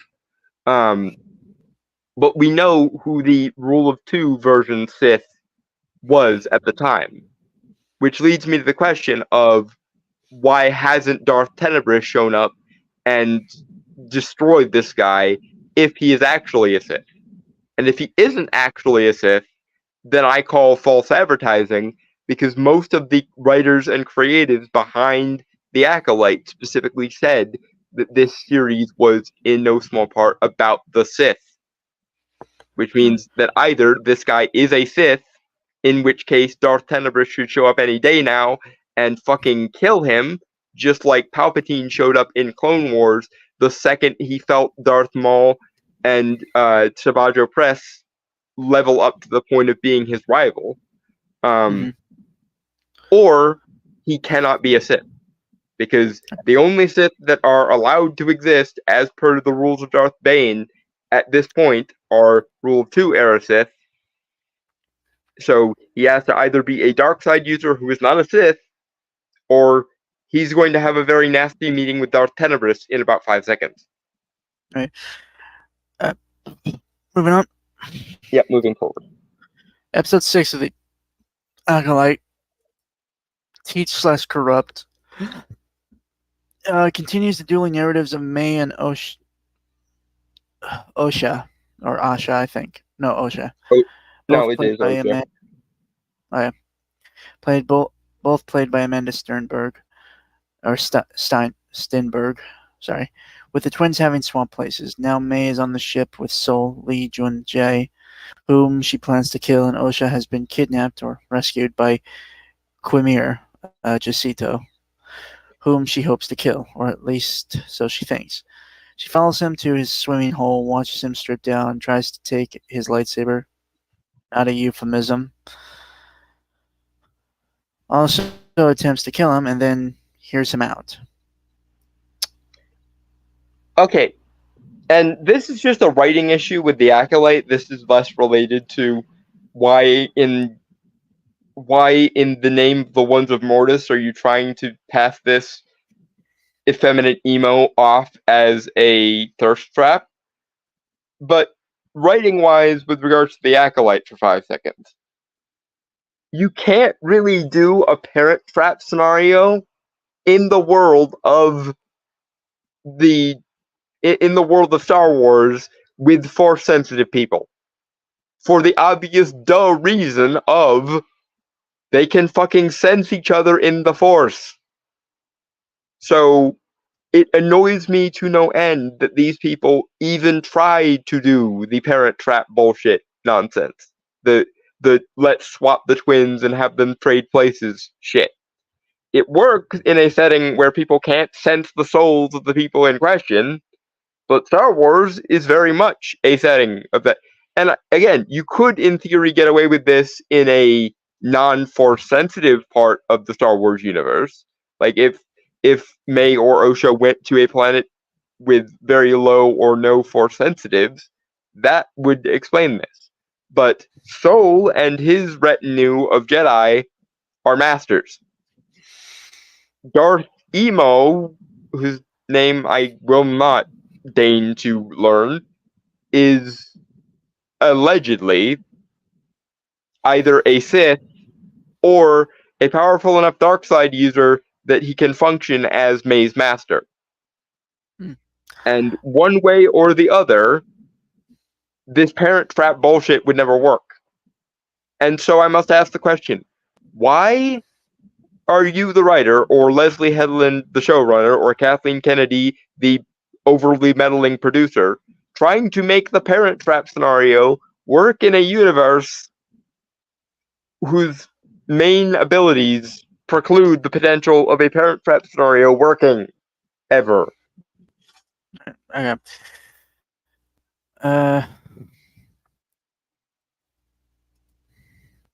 Moving on. Yep, moving on. How can you not listen to this man who is so calm, cool, and collected? Maybe he's up to something. He's a self-proclaimed Sith, basically. So yeah, he probably is. But it's understandable. Hold on. Yeah. Okay. So it's understandable that Osha wants to get to the root of him. He keeps putting himself right up in her orbit, unbothered, except when he's intently focused on her and getting her to embrace her power. Okay. Once again, I'm going to have to split this between the gay version of the commentary and the analytical version of the commentary. One, you can avoid listening to him because his voice is insufferable and twinkish. And like, he has one of those effeminate voices that actually hurts my ears to listen to. And yes, it is similar to mine. What the fuck ever. So that's why you can't listen. That's why it is permissible that you not listen to this man, because he has an insufferable voice that I can't believe you're actually getting turned on by. But switching from gay to analytical for a second here, he didn't actually declare himself a Sith. What he said to Sol when they were dueling in episode 5 was, "You would call me a Sith." It's not the same as admitting that he is a Sith. And I'm actually going to allow for that technicality because, as I mentioned before, we know, per the canon, who the Rule of Two era Sith was at this time.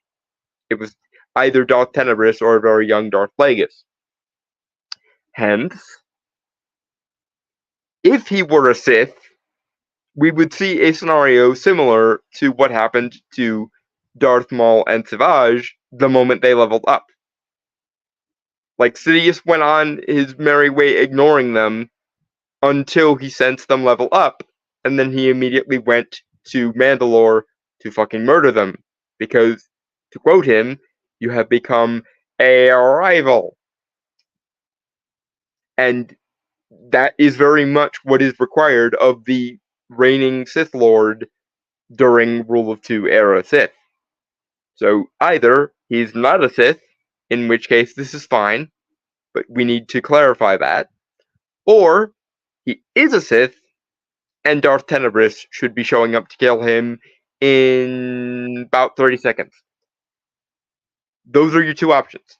You either have him die randomly when Darth Tenebris shows up, because he is a Sith and he is a rival to the reigning Sith Lord, or he's not a Sith, he just happens to be a dark side user who isn't a Sith. Those are your only two options. Yeah, moving on. Alright. But all this Manny Jacinto smoldering isn't just for show. The creators know what they're doing. Aside from anything else episode 5's use of aside from anything else episode 5's use of the Kylo Ren motif might mean, it most immediately calls back to the dark side's most recent bad boy. Playing the song over Quimir, stroking Asha's arm while she's passed out, feels like exactly the kind of moment that fuels headcanons far beyond the run of the show.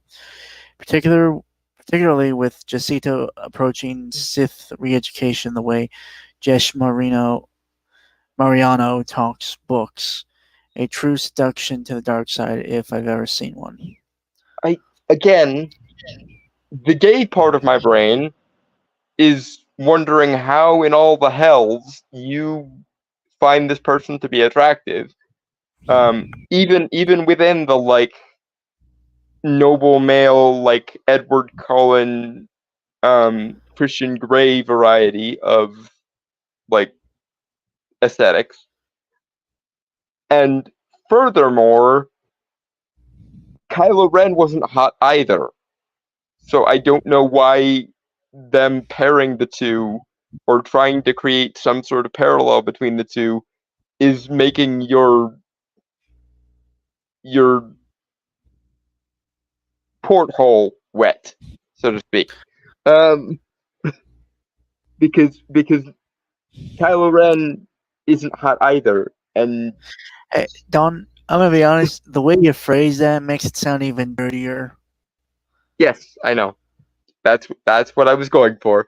But in any case, Kylo Ren wasn't hot either.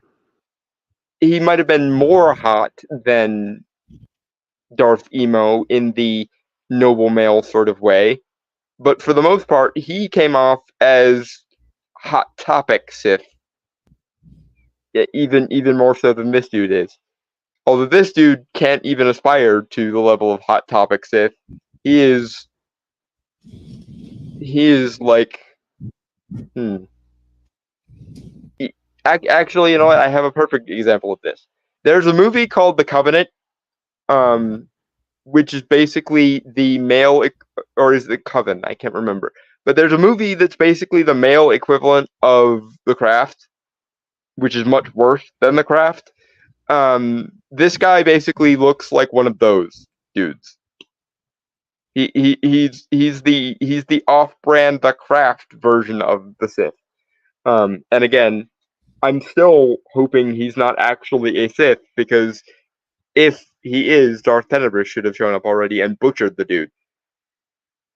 But I'm assuming that Darth Emo is going to be tied somehow to the thread-based witches of Brendok in episode 7 or so, because that would make storytelling sense. Then again, this is the Acolyte, where they don't really care about storytelling sense, because they already tried to the Parent Trap in Star Wars, where people can sense people's souls. So Who knows? But I assume he's the male equivalent of the Thread Witches of Brendok. I assume. Moving on. Mm-hmm. Yep.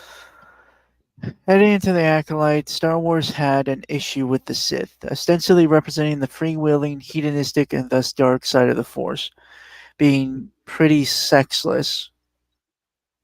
That's not the dark side. Yeah, you're bringing levels of philosophical headcanon in here, my darling, in a way that I can't stand for here. Hold on. Let me read the last sentence as well of that thing. There was no real heat to their cause beyond bad, and certainly not one that seemed like it had any allure. Okay. This motherfucker has not done any research into anything. No. The level of bringing her own philosophical headcanon in is almost like Sargon levels of annoying now. But just to be clear, the dark side has very little, if anything, to do with hedonism at all.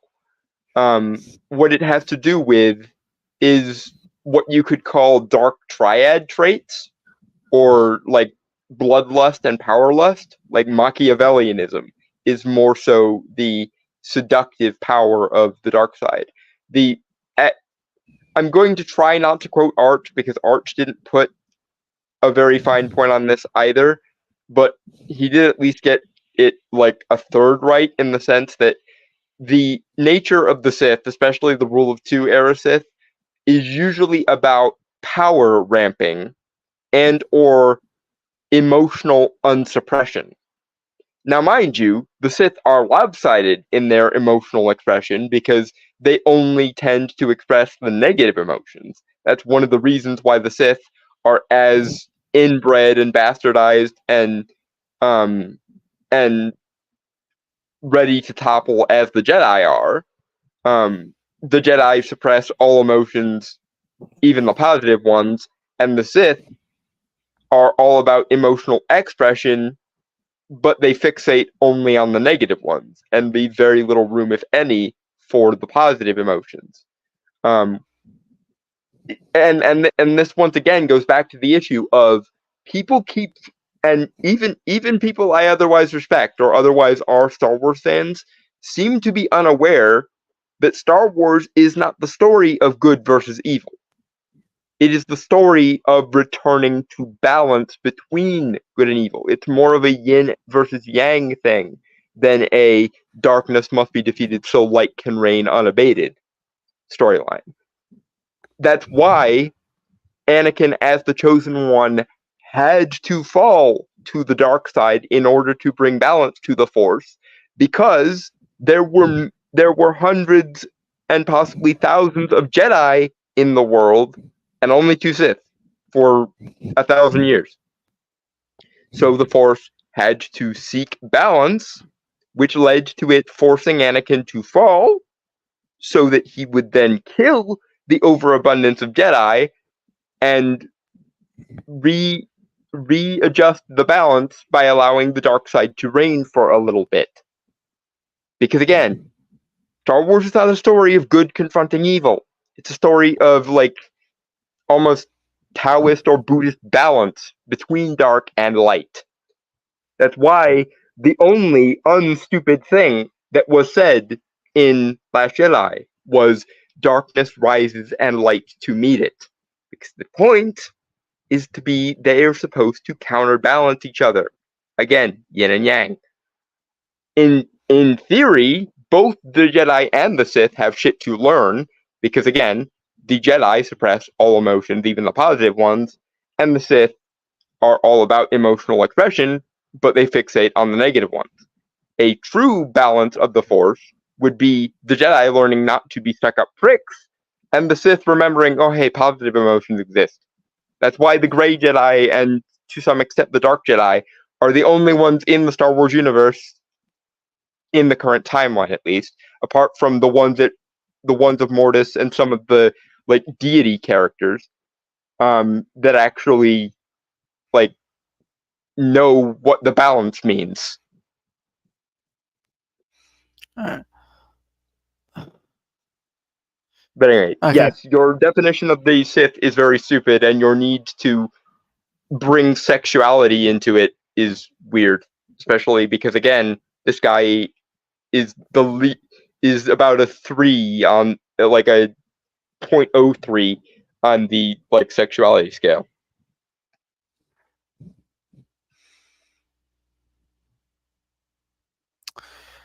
Giant Turtle, I'm not trying to be a dick or anything, but just again, I do have to go to bed rather soon, so I would like to get through this.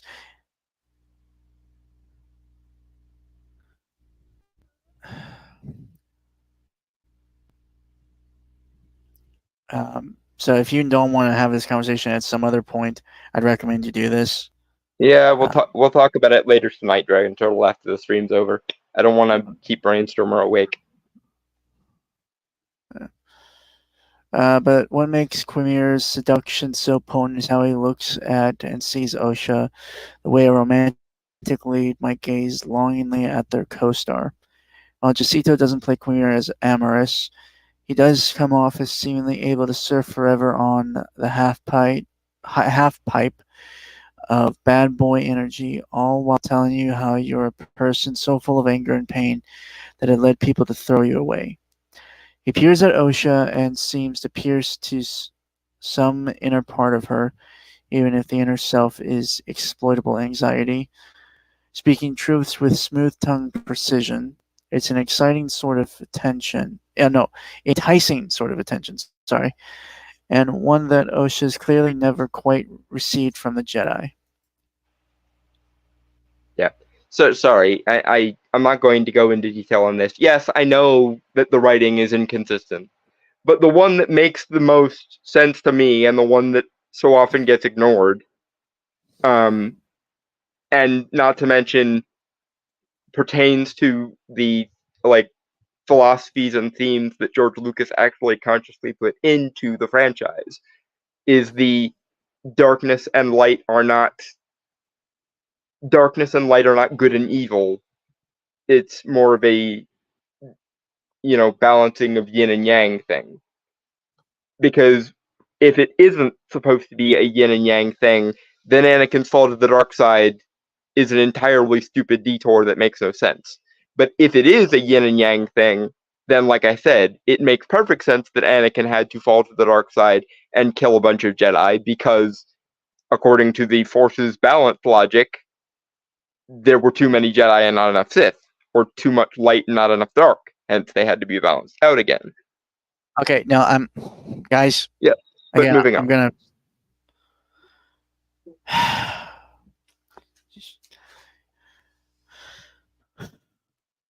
And while he may be a corrupting force, the scar on Quimir's back, in conjunction with the whip lightsaber we see elsewhere in the episode, seems to suggest that he has a good reason for hating the Jedi. As the Acolyte continues its dance between the light and dark sides of the Force, it is important that the dark side have a face, and that its face have as much pull as Jacinto's. Otherwise, what's the appeal of either Osha or May being down so bad? The fuck?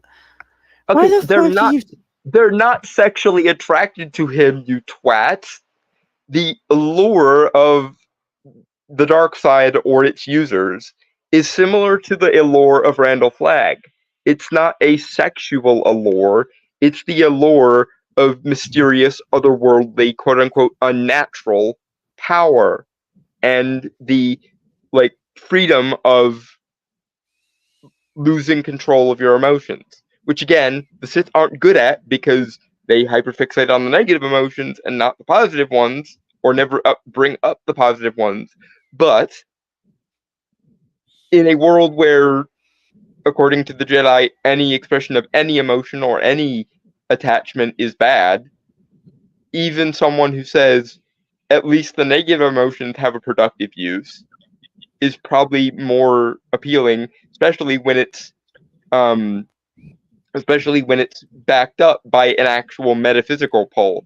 Again, more along the lines of a Wormtongue whispering in your ear, or Randall Flagg playing on your more animalistic tendencies than a sexual one.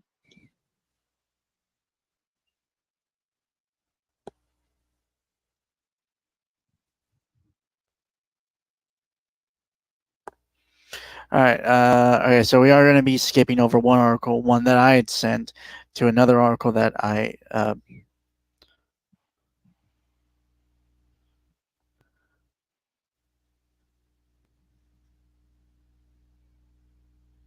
Yeah, no, this entire article seems to have been a why can't my headcanon / self-insert logic work in this setting?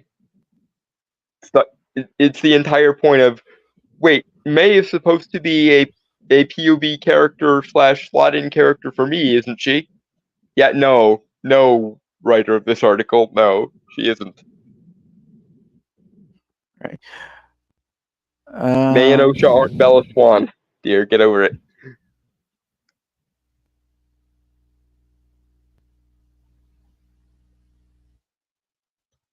All right. All right. It's still technically loading, but I think we can work with it.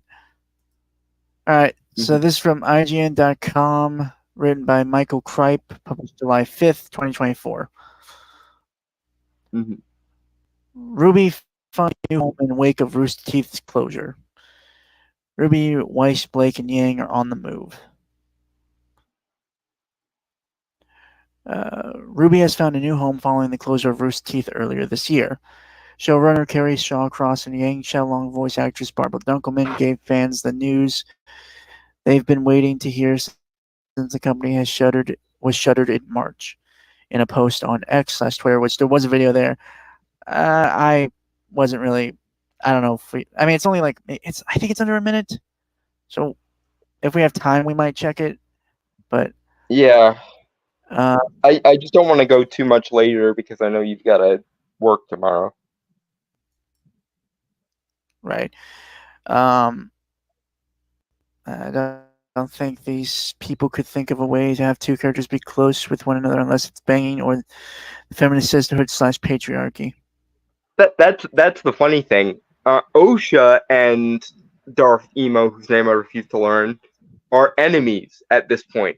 So even if we're supposed to see some kind of sexuality between Darth Emo and May, her sister, who is his apprentice, it doesn't make sense to all of a sudden engage in enemy shipping with Osha and Darth Emo, whose name I refuse to learn.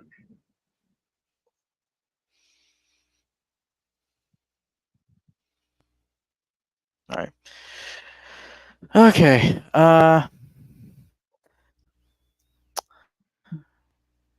Ruby has a new home following the. I already read that. The duo says that a new deal with Viz Media will allow the anime-inspired series to live on under the company's umbrella, which includes anime hits like Bleach, Death Note, JoJo's Bizarre Adventure, and more.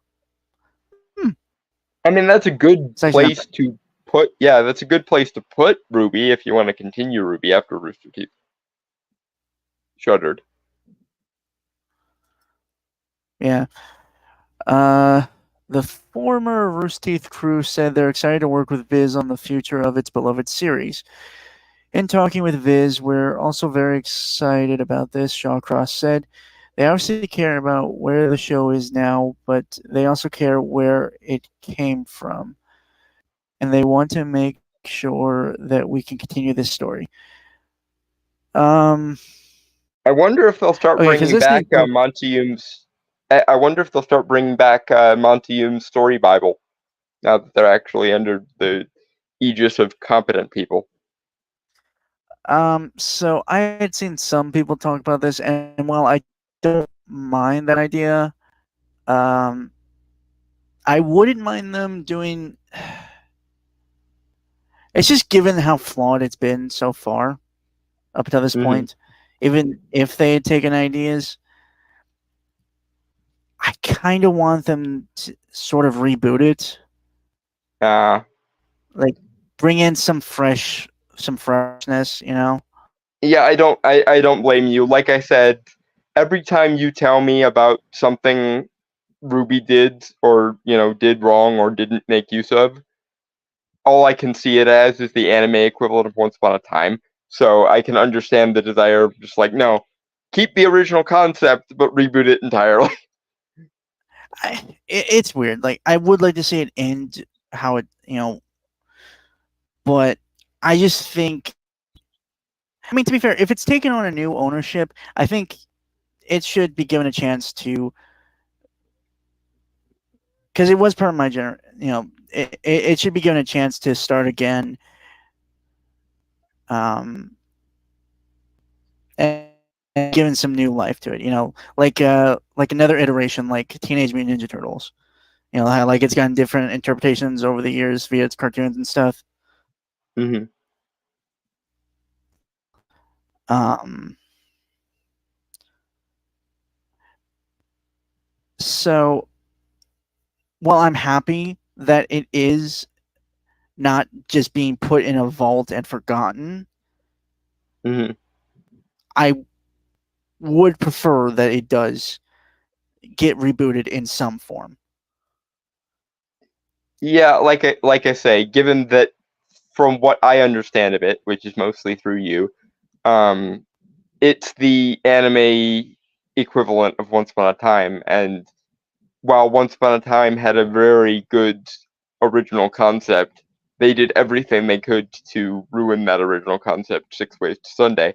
So yeah, if I were you, I would definitely want it to be rebooted too.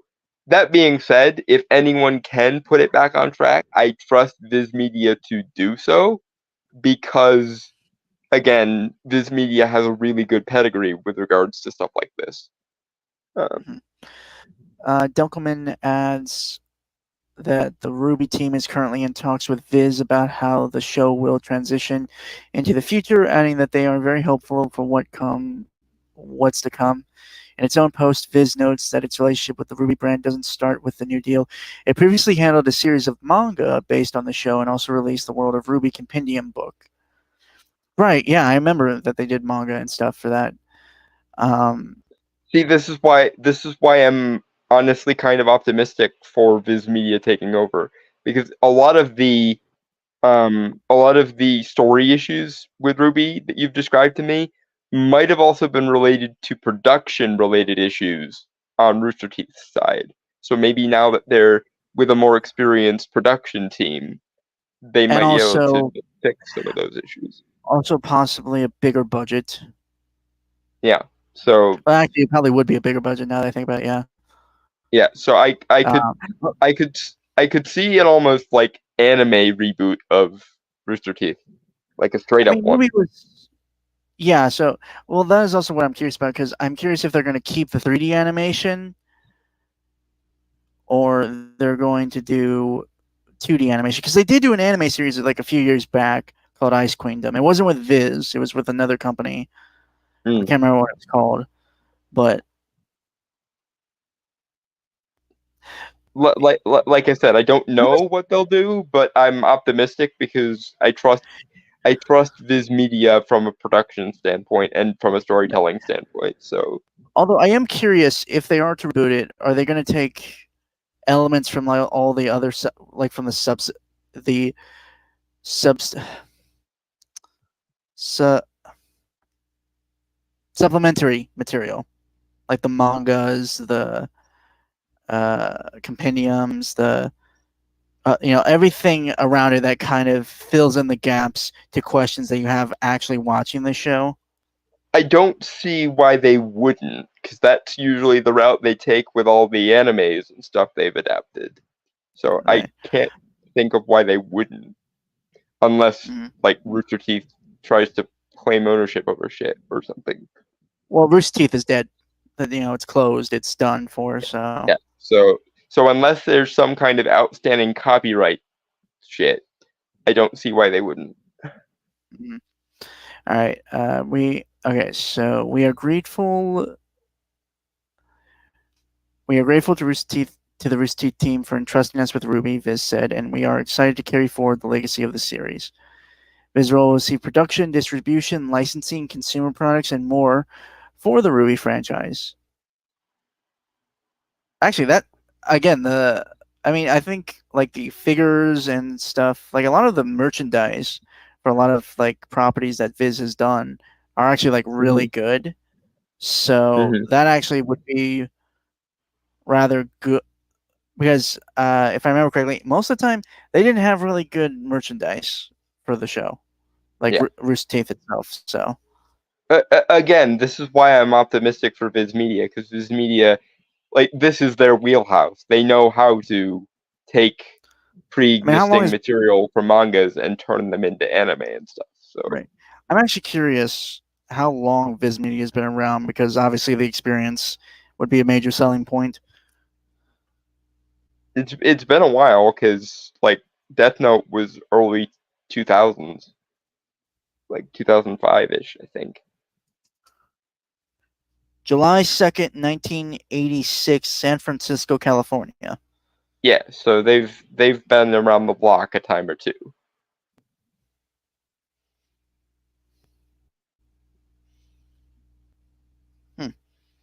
I hope, for your sake, if nothing else, that they do right by your franchise, because I'm not gonna lie, I have felt so bad for you by proxy when you've told me about stupid stuff they've done with RWBY, and it makes me remember Once Upon a Time and how they had such an interesting concept for that, and then they pissed all over it constantly. In the FAQ section of its post, the company outlines how the series will live under its new roof. For starters, social media pages on X and Facebook will remain active while it explores the possibility of new chapters in its stories. Shawcross will be involved in what comes next for RWBY. As for RWBY Volumes 1 to 9, Viz says to stay tuned for updates on where it will be available to watch. I'm a little disappointed that it's not just starting with our original crew. Just because Kerry Shawcross is kind of one of those guys that kind of would, he's one of the writers, and there weren't really like a lot of good things from his writing in terms of RWBY. So okay, so he might be part of the problem. Then again, with more oversight from a more competent studio and everything, maybe it'll get better. Again, I really want this to work for you, so that your favorite franchise can make a comeback.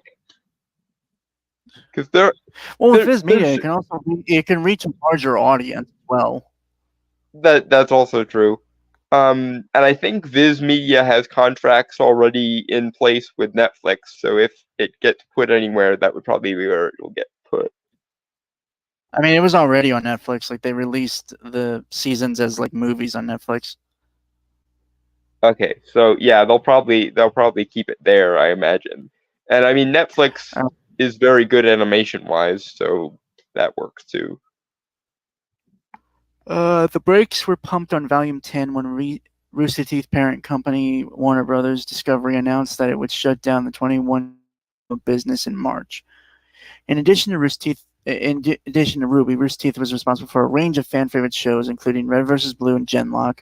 Genlock was okay. Rooster Teeth's demise brought an end to a pioneering entity in the gaming content creation space, but RWBY, at least, will live on. For more, you can check out. Yeah, okay. Mm-hmm. I am curious what's going to happen to Red versus Blue. I mean, well, it ended. Yeah, I was gonna say, didn't they give the final finale to it? Yeah, I've heard a lot of conflicting things about it, to be fair. It's one of those. Okay. I mean, it sent them off. It was a send off, but it could have been better. Open ended send off. No, not open ended. Just hoping for another reboot. Lackluster. Then, and not. I don't know. For Red vs. Blue, it's a little harder to.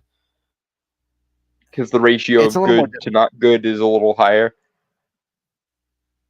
That, and also, it's very specific in terms of its medium and genre and storytelling compared to Ruby is a little more flexible. Well, if anything, you're probably going to get good merch out of it. So there's that. Mm. All right. Let me get the trailer. Yep.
Okay. Sorry, it's 30 minutes to set up. So I think I don't remember. It was you who sent it, right? I believe so. I think it was one of those times where I was gonna send it, but you beat me to it. Yeah, it must have been one of those that we jinxed ourselves, I think. But it's the Hellboy Crooked Band official trailer. Only a minute and 10 seconds. Okay, I can't see it, so I will be right back. It's doing the buffer wheel thing. Okay.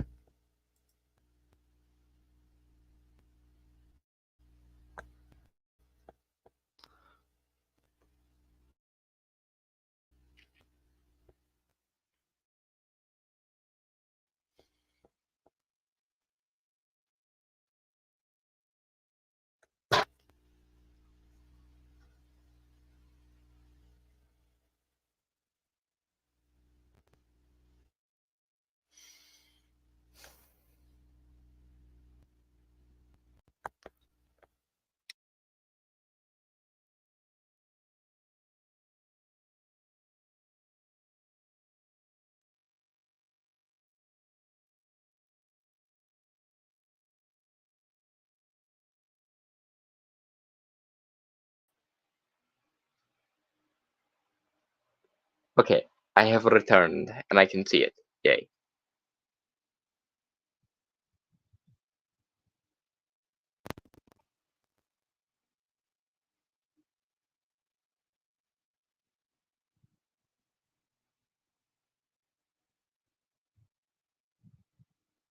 Hello? Brainstormer? Okay, there you are. I was Hello? like, yeah, Right. I can Yeah, hear you fine. It was just one of those moments where I was like, shit, is he just away from the mic, or did StreamYard fuck us again? it muted my mic for a Okay, second there. So, so there. can Okay, you see but it? yes, I can see it. It's fine. All right. Um, It has this trailer. I just want to mention this trailer has been making the rounds. I've heard. I've tried to keep myself away from like watching any reviews of the trailer or anything because I'm getting a sense of what people think of it, but I wanted to keep my yeah, opinion I've heard a untainted. lot of yeah, I've heard a lot of people hate it. I've caught a couple clips of people hating on it. Um, I might be weirdly charitable on this one, I guess, because I don't hate it. Because well, okay, hold on. I haven't watched it, so can we get into it? yeah, Like, Baby I've heard Ruth. some things too. One more time. Baby Ruth. What was it you said? Because No. I was going to Okay. I was going to suggest Baby Ruth because that's the candy bar that Professor Broom gives to Hellboy in the Del Toro movies. I can't remember what they were in the comics.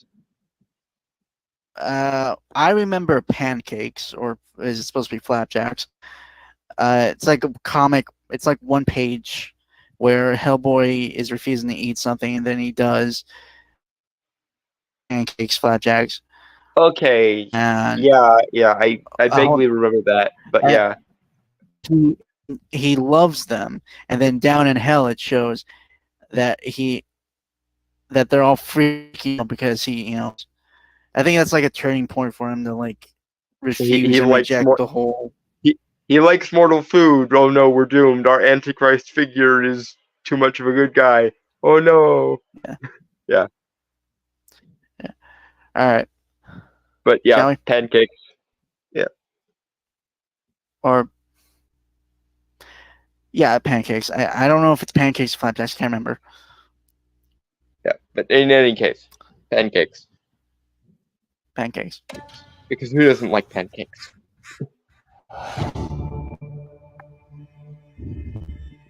Something in these hills. Something haunted. Evil. It smells like death. Well, I like they're going more horror route, which I mean, Hellboy kind of works a lot with. It's like an action horror genre with Hellboy, right? A lot of people were complaining about that because I think they were expecting more dark fantasy, like Hellboy was per the Del Toro ones, and I understand that logic. But as somebody who is familiar with the Crooked Man, it does make sense for this one to go more straight up horror. I have also heard a lot of people complaining about the effects for HB, and yes, they are a lot worse than even the David Harbour ones. But if they're going a more straight up horror route for HB in this one, because it's an adaptation of The Crooked Man, which is a very horror centric story for HB, I can see why they would go kind of low budget because most horror movies tend to have a very low budget and they might be trying to capitalize on that sort of almost B movie aesthetic. That seems to be the way I they're would going. also say like some criticisms I have are very minor nitpicks. Regarding action horror is a genre, Giant Troy. Didn't know that?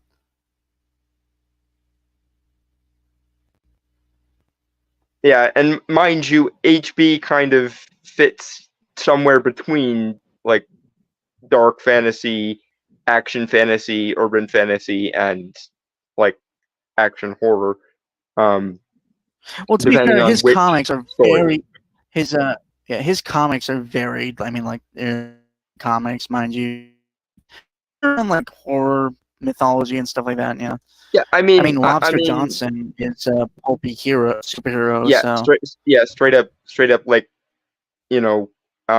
platinum era for superheroes and stuff. But like, you're right, and it is to Mike Mignola's credit that the Hellboy / BPRD universe is as well rounded as it is. It's certainly something I think we've tried to emulate a lot in our work for the Lionhearted. But yeah, there are cases where HB does trend more horror than he does dark fantasy, and I think that was one of the large parts of a lot of people's negative reaction to this. A lot of people derisively said, like they said it as a negative, that it looks like a B horror movie that stuck Hellboy in it for some reason. Right. Which I think is on Um, purpose, which is why I don't consider it a negative. Right. But I also want to point this out too. A lot of people said, from what I remember, like briefly, a lot of people complained and say it as a negative, which totally pisses me off, that it looks like a film. Have you been seeing the fan films we began in the last decade? Yeah. Like, they are so much better than anything modern Hollywood has put out. Yeah, and I get it. I get what people are saying, because that was my first thought when I saw this trailer before I saw a bunch of people reacting to it was, oh, somebody made a fan film. But that being said, I think what people are reacting to there is that it's low budget, and it's hard to do Hellboy on a low budget. Because I mean, a part of me can kind of understand the low budget thing, because given the 2 attempts at Hellboy that did a little more higher budget comparatively to this. Yeah. People justifiably hated. Sorry. I was going to say, it makes kind of sense from a business standpoint to make it low budget, give it a low enough budget that it could still make a profit. If it's received well enough, obviously they can go a little bit, they can put a little more into it and make something bigger, adapting the more craziness of the Hellboy comics. And that's also like the standard way of marketing a horror movie. And again, because this is an adaptation of The Crooked Man, which is definitely more on the horror side of HB. By the way, for anyone who wants a very good adaptation of the Crooked Man, I know we've recommended Russian Comic Book Guy a couple times, or Russian Comic Book Geek a couple of times. He is very good at doing like audio dramas or motion comics of comics, and he did one for Crooked Man. Right. Oh, he did. Okay, I didn't know that. But also, fun fact: the Russian comic. I had posted this like a week ago, but he's going to be voicing Moon Knight, which he has been doing a lot recently on his channel with like comic book dubs. He's going to be playing the voice of Vector in a fan-made animated series called Moon Knight Animated Series on YouTube. I put a link to in the Discord like a week ago. So okay, that's cool, because unironically, his adaptation of Sound of Her Wings, which is a Sandman story, I think he was a better voice actor for Dream, or better actor for Dream when he did his adaptation of Sound of Her Wings than Tom Sturridge is in the Netflix bullshit that we got. So you didn't let that go, are you? No, I'm not. If a random schmuck making a motion comic on YouTube can do a better job adapting the Sandman than freaking Netflix with like 11 million an episode, there's something rotten in the state of Denmark. I also want to point this out. These are like little nitpicks. I don't fully. They don't take me out of it. It's just more like a. I kind of wish, like, weirdly enough, most horrors often desaturate themselves to give it that more grim feeling to it, which works. And since it's like the Crooked Man makes sense. However, this, Hellboy, I guess is general thing I have against like a lot of comic books. Let them be comic booky, goddammit. A little colorful. I think what would have just make sure that Hellboy was bright red or more saturated to stand out, because Hellboy always stands out. That's kind of the point. Yeah, if you could almost do kind of what they did in the photo scene of the Guillermo del Toro one, the first one, when he first, gets raised, and and they and the army guys and Broom take a picture with him.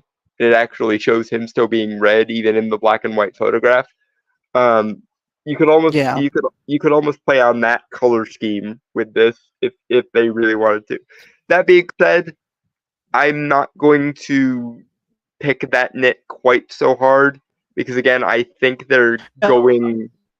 I think they're going B horror movie with it. Granted, there are ways to do a B horror movie that is hypersaturated or is very colorful, and I would have preferred that. But the thing is, The Crooked Man specifically is a play on like almost a southern folktale story. It's also very low. It's a very low fantasy in the sense of there's less overt magic in The Crooked Man than there is in most HB stories. Like HB himself is the major like fantasy element in The Crooked Man. So Anyway, I can see that kind of, but yeah, pancakes.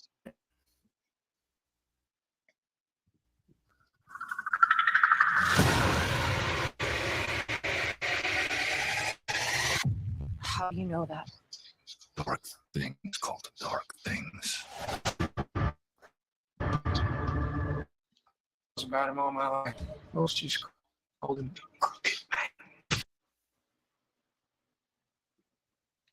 Okay, people were memeing the dark things called the dark things quote as if it were bad or as if it were badly delivered, and I don't fucking get it at all. Because I think the actors and so like again, it's just like the portrayal like with Ron Perlman. They were really bigger and they were a lot more carefree. I mean, the thing with like Hellboy is, this work effectively with the job. Here, he does seem to be taking a lot. I don't mind it because, me, I would prefer things are a little more given a little more weight and gravitas. Yeah, I don't understand why people were like memeing that quote as though it were bad or as though it were overly cheesy or whatever. Because, like, to me, that makes perfect sense for somebody like Hellboy to make that, it makes sense for Hellboy of all people to say that because for those that don't know, Hellboy's lore, he's literally the Beast of Revelation. Literally. Also, this is a tiny nitpick I forgot to mention. The makeup isn't bad. The issue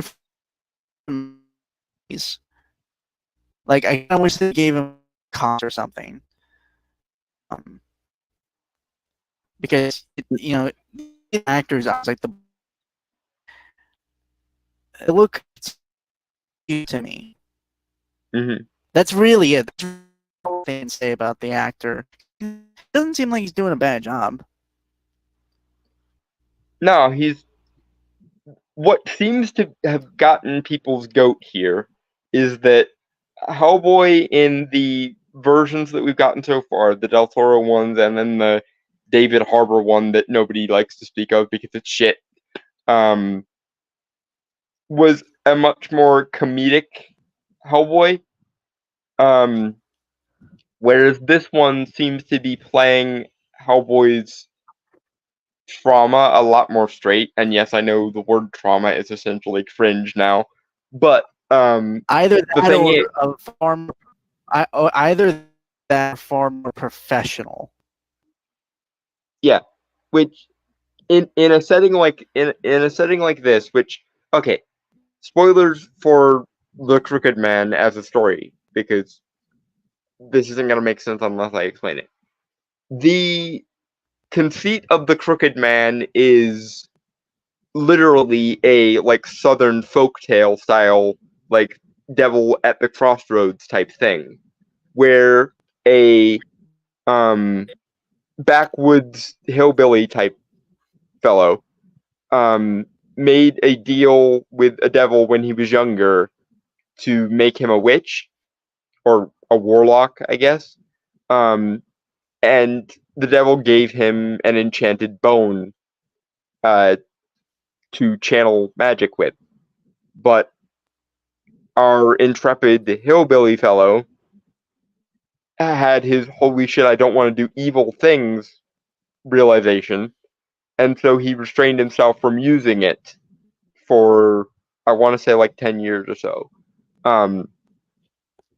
But the devil, in this case, the titular Crooked Man, keeps trying to come to this guy and essentially get him to pay up by using his magic for negative ends, or to take his soul for essentially welching on his end of the deal. And along comes HB, drawn into this guy's drama because he can sense the Crooked Man and his, Southern devil ways. And of course, HB being HB, he's going to kick ass and take names like HB do. And in the process, the marked for doom character, the hillbilly guy, actually ends up using his magic bone for good, and his soul essentially goes into turnaround because he used the magic for good, and he therefore can't be damned anymore. And this kind of becomes related to HB's sort of personal journey of, I was raised from hell to be the Beast of Revelation, but I try to use it to defend people and do good things. Hence the parallel. That is the sort of the teal deer of Crooked Men. Yeah. Pancakes. I mean, it's not bad. It's simple, but it works. Like, it's effective. Mm-hmm. This is something I wanted to point out. Fan film, but honestly, given the fact that there are some really most fan films that go viral are better than anything Hollywood has produced lately. So anyway, pancakes.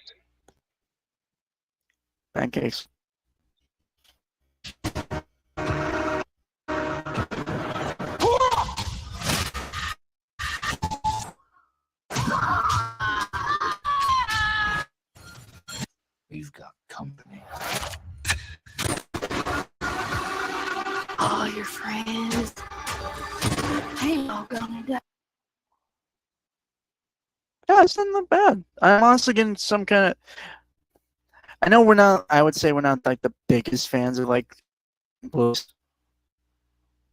Mm-hmm. But I would say we're not. I would assume that you and I are not like the biggest like Blumhouse fans. No, it really depends on the individual movie. Like there's some really good Blumhouse movies. There are some really bad ones.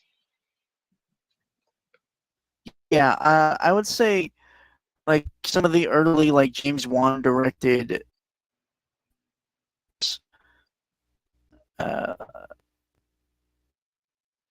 had like a lot of style and flair. To kind of get that from this a bit. You know what this really reminds me of? There was a movie a couple of years ago. I don't remember who did it. It might have been Blumhouse. It might have been A24. It was called Gretel and Hansel. It was obviously it was called Gretel and Hansel, and it was obviously a play on Hansel and Gretel, but it was focused on Gretel because apparently Gretel had like the latent potential to be a witch, and so the witch from the story essentially ended up taking her as an apprentice. And that kind, Hold on. I'm getting these vibes from, I'm getting those vibes from this, kind of like a southern American version of Gretel and Hansel. Okay, it's 120. Oz Perkins. Hold on. And release this.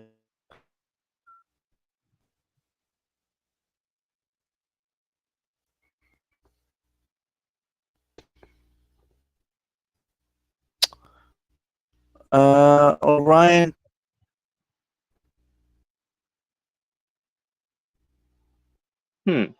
Was it Orion? Pictures. Really? Okay, It says, yeah. that's cool. I didn't realize Orion had made a comeback because I remember it was shuttered a couple of years ago. I'm glad that Orion's making a comeback though. That's cool.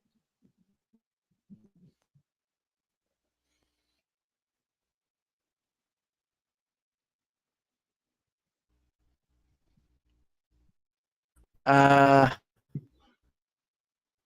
doesn't look bad. I don't really get what people were like bitching and complaining about. Again, I think part of it was they weren't expecting a straight up horror cowboy thing, and they weren't expecting something so cheap looking. I think those two things together are what's making it, are what's making people react negatively to things. But as somebody who is familiar with the Crooked Man and is familiar with times when HB can go a little bit more horror-esque, and the Crooked Man is definitely one of those times, I obviously I would prefer if it were a little bit more expensive or at least a little bit more colorful and saturated and shit. And I wish it had played up the atmosphere just a little bit more than it did. But for a, modern horror movie starring Hellboy, which is what it's trying to be, I think they're doing a good job of selling the atmosphere. And some of the things that other people have found cringe, like the dark things called the Dark Things, which by the way was in the freaking story. I don't know why people bitched about that. But stuff like that doesn't bother me. Sure, obviously there's a part of me that wishes that every IP that I love got the blockbuster treatment. But given that the David Harbour one crashed and burned because it was shit, and given that the even the Guillermo del Toro HB one, the Hellboys done by Del Toro, sure they were hits, but they weren't massive hits. I think they both topped up somewhere in the like 300 million range on a budget of like 250 or so, or somewhere in there. So like they made enough to justify making a comeback, like making a sequel. But then Golden Army came out the same year, and I want to say almost the same month that The Dark Knight did, and it underperformed massively. So like even the Guillermo del Toro ones, even though they are great and everybody loves them for a goddamn reason because they're good, even they had their financial difficulties. So going kind of low budget and focusing in on a like one-off story like The Crooked Man and making a horror movie out of it is not a dumb idea. And I don't even think that as far as trailers go, this is a bad like display of doing that. I think it's partially people weren't expecting something to look so fan film-esque, and they weren't expecting a full-on Hellboy horror movie. But anyone who knows The Crooked Man probably knows that that's exactly kind of the vibe you would want to go for with The Crooked Man. Could they have thrown in a little bit more, Southern gumbo into the aesthetic a little bit? Sure. But I'm sure we'll get plenty of like allusions to like bayous and Cajun country because that's where the Crooked Man takes place. This is only the first trailer. I don't know if there's going to be a second one, but I don't see anything here that's a red flag to me. And the Crooked Man is one of the stories that everybody loves in the Hellboy like fandom. So I'm uncharacteristically optimistic about it, actually. Like, no matter how bad it may or may not be, it'll probably be better than the David Harbour one. Now, I did see at least some of the backlash coming from people going, why do they keep trying to reboot Hellboy? Just give us the third Del Toro one already, which is a fair criticism, and I want to see the third Hellboy, the third Del Toro Hellboy too.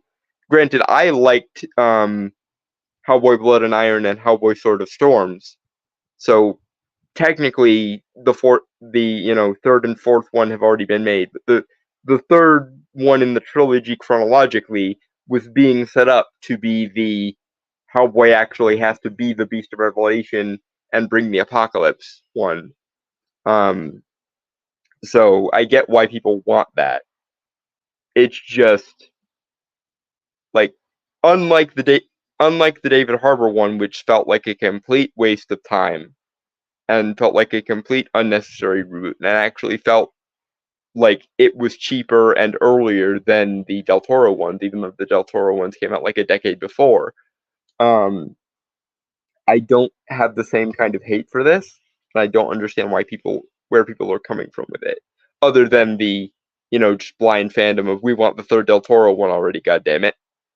Which fair. As long as Ron Perlman is still alive, I can sympathize with that statement of we want the third Del Toro one. But even so, this doesn't look like a bad adaptation of the Crooked Man, and it's not a bad idea to make a low-budget horror movie starring Hellboy out of the Crooked Man. So, all things considered, I don't hate this, and I'm actually vaguely optimistic about it, which is nice. I like being vaguely optimistic about things. That doesn't happen often. Usually I'm the asshole who has to shit on everybody else's fun.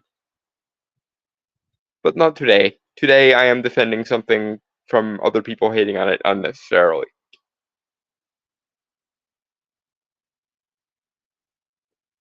Which, it's sometimes nice to be on that side of things. And we're still waiting for Rainstormer to make a comeback, if indeed he is going to make a comeback. Or he might just decide to call it there, because we're already running fairly close to his bedtime. I don't know.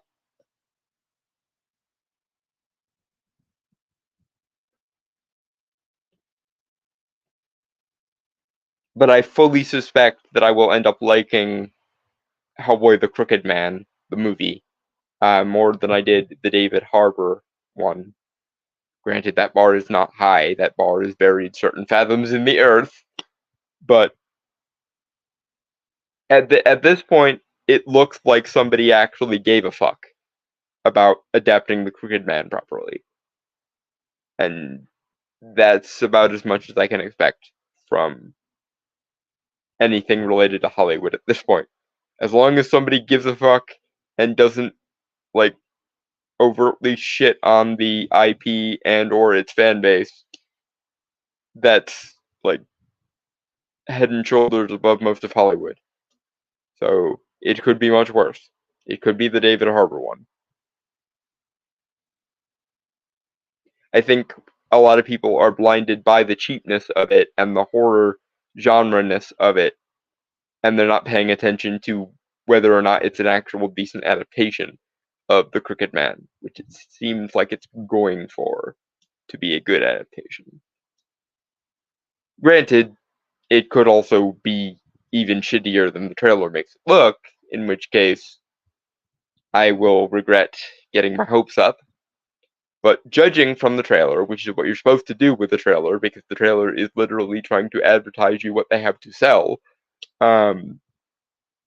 based on the trailer, cheap, yes. Horror genre, yes. But does that make sense for Hellboy in general and the Crooked Man story in particular? Also, yes. So I'm not complaining.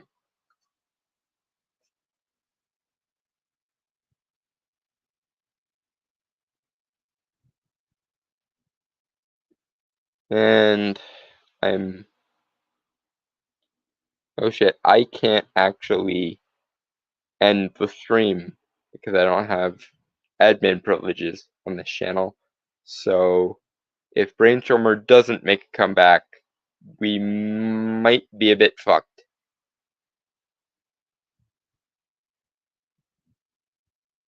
I'm going to assume he's going to come back. But in the event that there is a bunch of dead air at the end of this stream, that is why. Because I can't turn... Okay, there it is. Hello, Brainstormer. Hey, sorry, Aaron. It shit the bed again. Seriously, it's like these.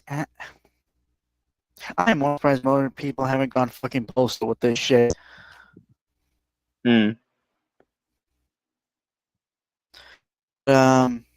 Yeah. Given that was 10 seconds left, and my internet keeps being a piece of shit, that makes me want to fucking murder a lot of fucking people. Yeah, we should just we call it there, probably. Yeah. Just so everyone's aware, and then post this in the Discord after the podcast is done. From now until fuck.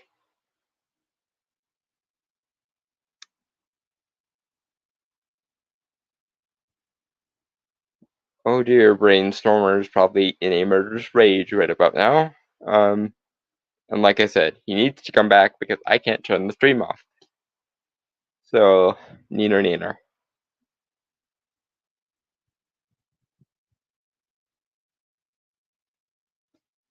But, while we're waiting for him to make a comeback again,